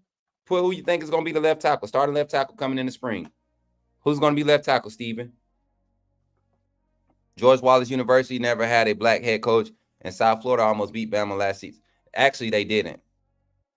You can't almost beat somebody when you lose by 14. You can't almost beat somebody when you lose by 14. Wasn't the score 17-3? Yeah, so you can't almost. That's 27-24, 27 to 24 to 21. That's almost losing. Bama hater, you know what's crazy? You know what's crazy? Last time Miami saw an SEC school, look what happened. Just think about that, Bama hater. You got me hyped. 17-3. That's not almost losing. You like McVay at left tackle? Nope. And Steven, I'm gonna disagree with you because I like McVay at right tackle, but I do like McVay. Yep.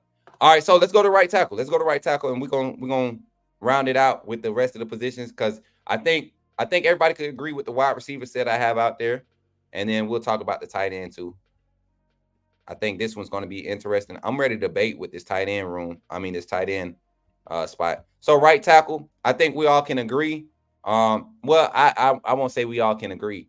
How do you all feel about Nikhil Bertrand coming out as the starter at right tackle?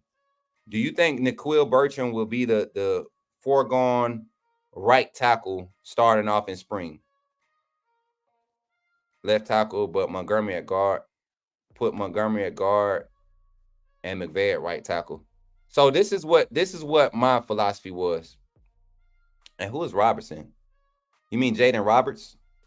I don't think Jaden Roberts is going to get moved from from guard. So this is my philosophy. If there was a change up, to bring Rock Montgomery into this lineup, which I feel like my personal opinion, y'all, and this is just me. If I want a solid offensive line, I'm bringing Tyler Booker out there to right tackle, right? Because that's what he got recruited at. And do I have let me get one. I can get one real quick. Give me 2 seconds, y'all.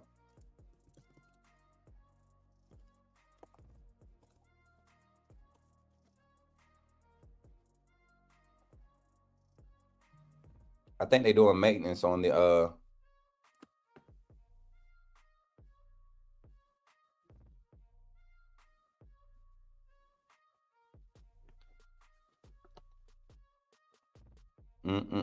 Here we go.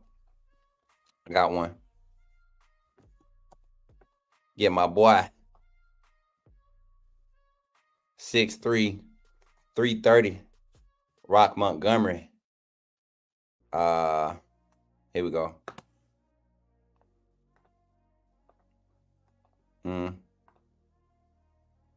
How you uh-oh.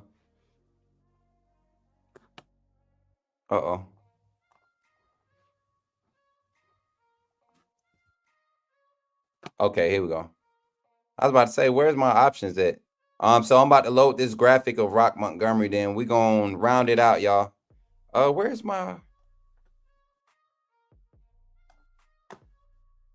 Where is it?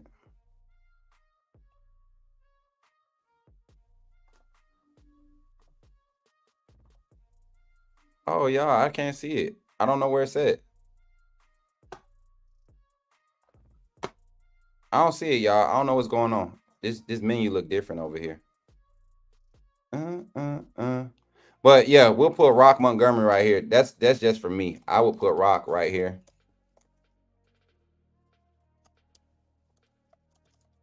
Right? That's where I would put, and I adjust this. See, and that's what I agree with right here. I think if you came out with this first lineup here, and for the first spring game, I think this is a solid lineup. What y'all think? Hypothetically, right? Y'all feeling that? Yeah, Steven Angle. I think see, this is why I will say, Steven. We got Pritchett last year with a lot of, coming off of an injury, not really sure of himself in this offensive blocking scheme. I think with Chris Kaplovic, I think with him, we're going to see a different level of development with this offensive line. I went back and I watched some of the run game scheme and the run game coordination that he designed, and those guys were allowed to, they were very aggressive at the point of attack. Not a lot of hug and hold and push off, not a lot of sealing, just a lot of attack, a lot of aggressiveness up front. So I can't wait to see how this play design schemes up. Let's jump over here to our wide receivers and everything, and we're going to close out, y'all. We're going to close out. I let time get away from me messing with the doggone Miami fan. So starting at the X position. Now, I didn't put anybody out there because I'm kind of torn, y'all. I'm kind of torn. Looking at the size of Jeremy Bernard, 6'1", 203. I think you might have him in the X spot, right? Originally I thought he was going to be our Z receiver. But I think you put a guy like Jeremy Bernard at the X. But Jalen Hale is my guy. And I feel like Jalen Hale has the opportunity to really solidify what he will bring to the team. And I want to say a lot of stretching the field, a lot of one-on-one, a lot of high point ball situations, a lot of back shoulder situations, a lot of, corners, posts, anything to keep him at top, a lot of stick concepts for that X position. When you think about it, I think because of the way he was used last year in Washington's offense, I think that Kalen DeBoer and the staff might have the same type of mindset to use Jeremy Bernard at a higher rate, but in the same style. So for that reason, I'm going to say Jalen Hale would be the starter at the X. But that doesn't say Jeremy Bernard won't be a starter or get starter type reps. And so for these purposes only, and I want y'all to look at this, and I don't want nobody to get mad at me. And for these purposes only, I think this is the type of rotation we'll see early on. And I'm gonna do this to kind of make it what it needs to be. So I think Jeremy Bernard, regardless of who the starters are at the Y and the Z, meaning the slot and the Z position, I think Jeremy Bernard will be the first guy to come off and replace either one of those positions.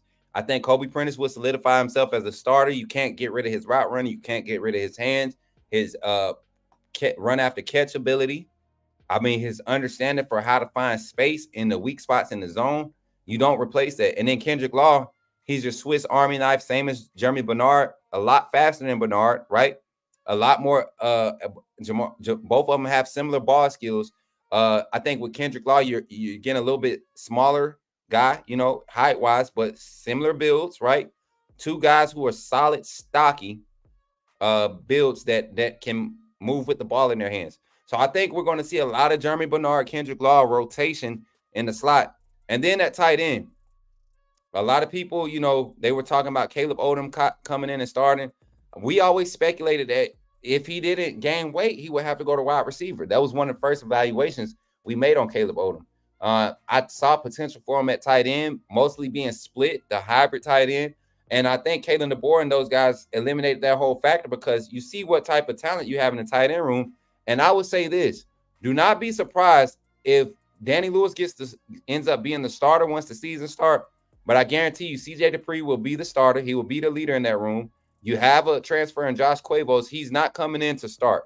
I think he's going to be a very solid role player for this team. I don't think he's going to just come over and ride the bench or anything like that. No disrespect. I just think with what we already have available here at Alabama, it's going to be hard to crack into like a main priority role. He might be the front runner next year.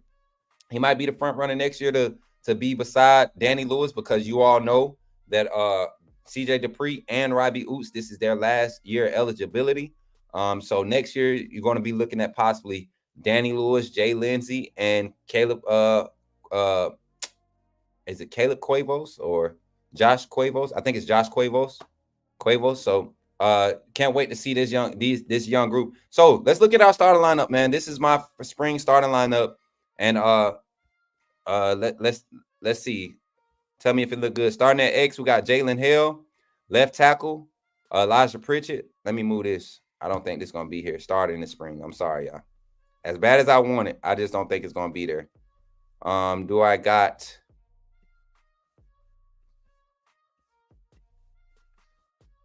And I don't think Nikhil Bertrand is going to be the starting right tackle. I don't think, and we'll talk about this more tomorrow, y'all. I just don't want to hold us up tonight. I know I'm kind of rushing. But I think Miles McVay might be the front runner over there, even with Bertrand coming in. Bertrand has to learn the scheme just like Miles McVay. You turn on both of their films. You see a little bit of separation with Miles McVay. Yes, Bertrand has the year of experience, but he wasn't a sole starter. He wasn't a intricate piece to that offensive front. Honestly, he struggled a lot at A&M. Had a lot of high points, but also a lot of low points. I'm curious to see. I think he will find success in this offensive scheme, being at Alabama, being under Coach Cap. But I think right now, you're talking about just with the higher upside, raw talent, Miles McVay will probably be our guy getting the nod. Been hearing some positive things about him in the fourth quarter program and conditioning. So excited to see that. CJ Dupree, tight end, Kendrick Law starting at Y, him and Jeremy Bernard both rotating there. I think that's kind of split. And then Kobe Prentice will be my starter in Z. Justice Haynes at running back, and the most hated and the most doubted for whatever reason, I don't know, the man himself, the guy that was thrust into the Heisman running going into the Auburn game, right? He was being considered for Heisman. He was getting Heisman votes going into the Auburn game. So I think you get an opportunity to see Jalen Milroe grow. I can't wait to see the haters relish, especially haters like Bama Cap off of my guy on Twitter. Can't wait to see him backpedaling and eating those words. Here we go. That's why recruiting matters. We got next man up. People paid a lot of money for the guys that left. Facts, Steven. I mean, too much money. Is Bama Hater still in here? Talking football again. Y'all don't have Kool-Aid, the leading tackler in downs, the best wide receiver, tight end, a productive running beat, O-line, and center. Bama's run is over, no matter how much y'all downplay it or convince each other. Okay, Bama Hater, let's talk about this.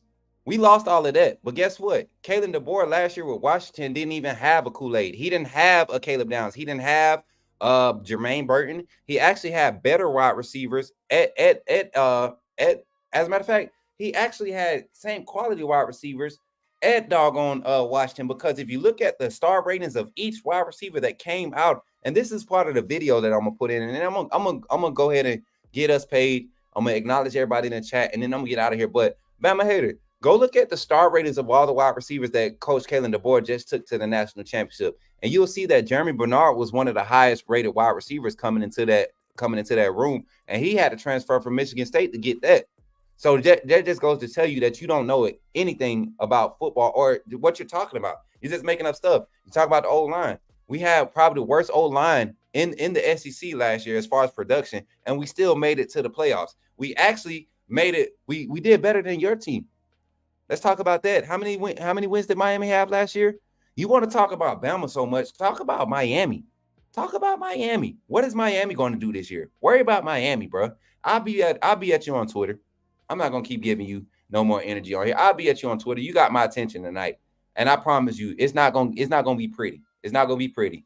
It's not gonna be pretty. You talk about this other guy you used to troll. You ain't seen this type of reaction. You ain't seen this type of action before. And no, I'm not in my feelings. I'm just very passionate, and I love to roast people. So I dare you to post a real picture on your profile. I dare you to post a real picture on your profile, because I run some plays on that forehead too. I already know. I run some plays on that forehead. Usually dudes that troll as weak as you have huge foreheads. My forehead is big. I got a 5. You probably got a 10.5. That's what we talking about. I'm pretty sure. But we're not going to stick on that. Hey, y'all, appreciate y'all for hanging out tonight. Chat, y'all already know I love y'all. Run the emotes up. Man, this is how we're going to get paid. Crimson Blood 22 says, Bama hater injects himself with stupid every day. I can 100% agree with that. If reality to reach, does Bama hater inject himself with stupidity every day? That's the reality. That's my vote. That's our reality for the reach. Right, John. Tell them they can't even walk to their stadium after they get dressed in the locker room. They can't even, like, you know how we could pull up on the bus and do the Walk of Champions? They have to be at the stadium an hour early so that the fans, the 20 fans that show up, don't see them walking in, right? Come on now. Reality. Yeah, look. Oh, I'm roasting. I'm on his neck now. I'm on his neck. Reality. Facts. Reality. Night Smoot. Roll Tide Road. Go cool out. I'm cool, man. I'm just hyped now. He done woke me up. Reality. Hey, appreciate y'all, man. Appreciate y'all for real. I really do enjoy coming here every night. Be looking out for some exclusive stuff coming out. We got Player Spotlight coming out tomorrow. I plan on exclusive for all the fan funders.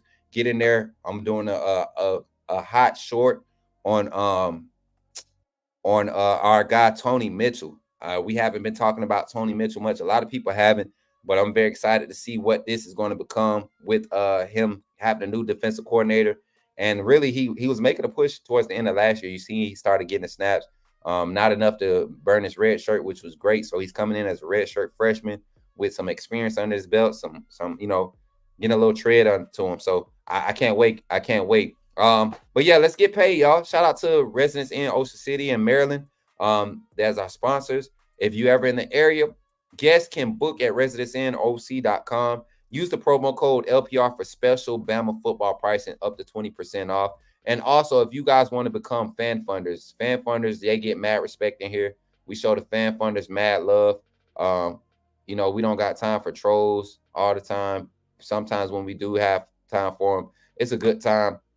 But guys like Bama hater who don't know football, it's kind of aggravating because it's like, let's talk football one time, bro. Stop talking about what we lost, because Bama loses players every year. Every team loses players every year. And everybody for the 17 years while Coach Saban was the coach, you lost this guy. And every 3 years, you found us in the playoffs or in the national championship. Every 3 years, Coach Saban was either winning a national championship or playing for one. Every 3 years. Never. And sometimes it was a year. It was a year span where he was in the playoffs every year. It was 5-6 years before we missed the playoffs, right? 5-6 years before we missed the playoffs. The first 5 years we made it. So this is what I'm saying, y'all. So check this out. Appreciate y'all for hanging out. Shout out to everybody in the Undefeated, man. I appreciate everybody for showing up, sticking it out. Today was a long day. I was able to go and find my place. Tuscaloosa has been very nice to me, other than, the non-driving college students, which hopefully once I get this place, I won't have to worry about driving 90% of the day. Everything I need is literally in walking distance. I'm a walker anyways. I like to walk. So hopefully this thing pans through. Y'all keep your boys in their prayers, man. Appreciate the support. Appreciate everybody showing love. Everybody. Did I miss a super chat? Let me see. Let me go through. We got members coming through. Super chat. Miami should drop the Hurricane name and replace it with Miss, because they definitely not causing any. Them boys are poop. The Miami Poops. That's what type of win they bring in. Y'all ever heard like a what they call it? Like a air fart? That's what Miami is. They ain't no hurricanes. Appreciate that super chat though, cuz J Jackson in the chat, man. Hey, much love to everybody. Appreciate y'all for hanging out once again. It's been fun as always. Don't forget to hit your boy with the follows on Twitter, Instagram, YouTube. Yes, my channel is inactive right now because I am fully staffed and a full-time team member here at Bama Football on YouTube. I am the new director of player personnel, wearing multiple hats, doing everything that you all need content-wise inside scoop wise. I'm going to be boots on ground. Watch what I say when next week kicks off. We got some exclusive things coming for you all. Become a fan funder so you can get access to those exclusive items, all of the content. Thank you for supporting Bama Football on YouTube. Chat once again. It's been fun. I'm Coach Smoop. Run a thumbs up. Don't forget to subscribe on your way out if you haven't already. And we'll see y'all in the morning. Kyle Henderson will be kicking off. Well, Ty Hayes will be kicking us off again tomorrow morning at 8 a.m. Appreciate y'all for showing up. And I'm out, man. And y'all know how I ended. I got to do it. Roll Tide.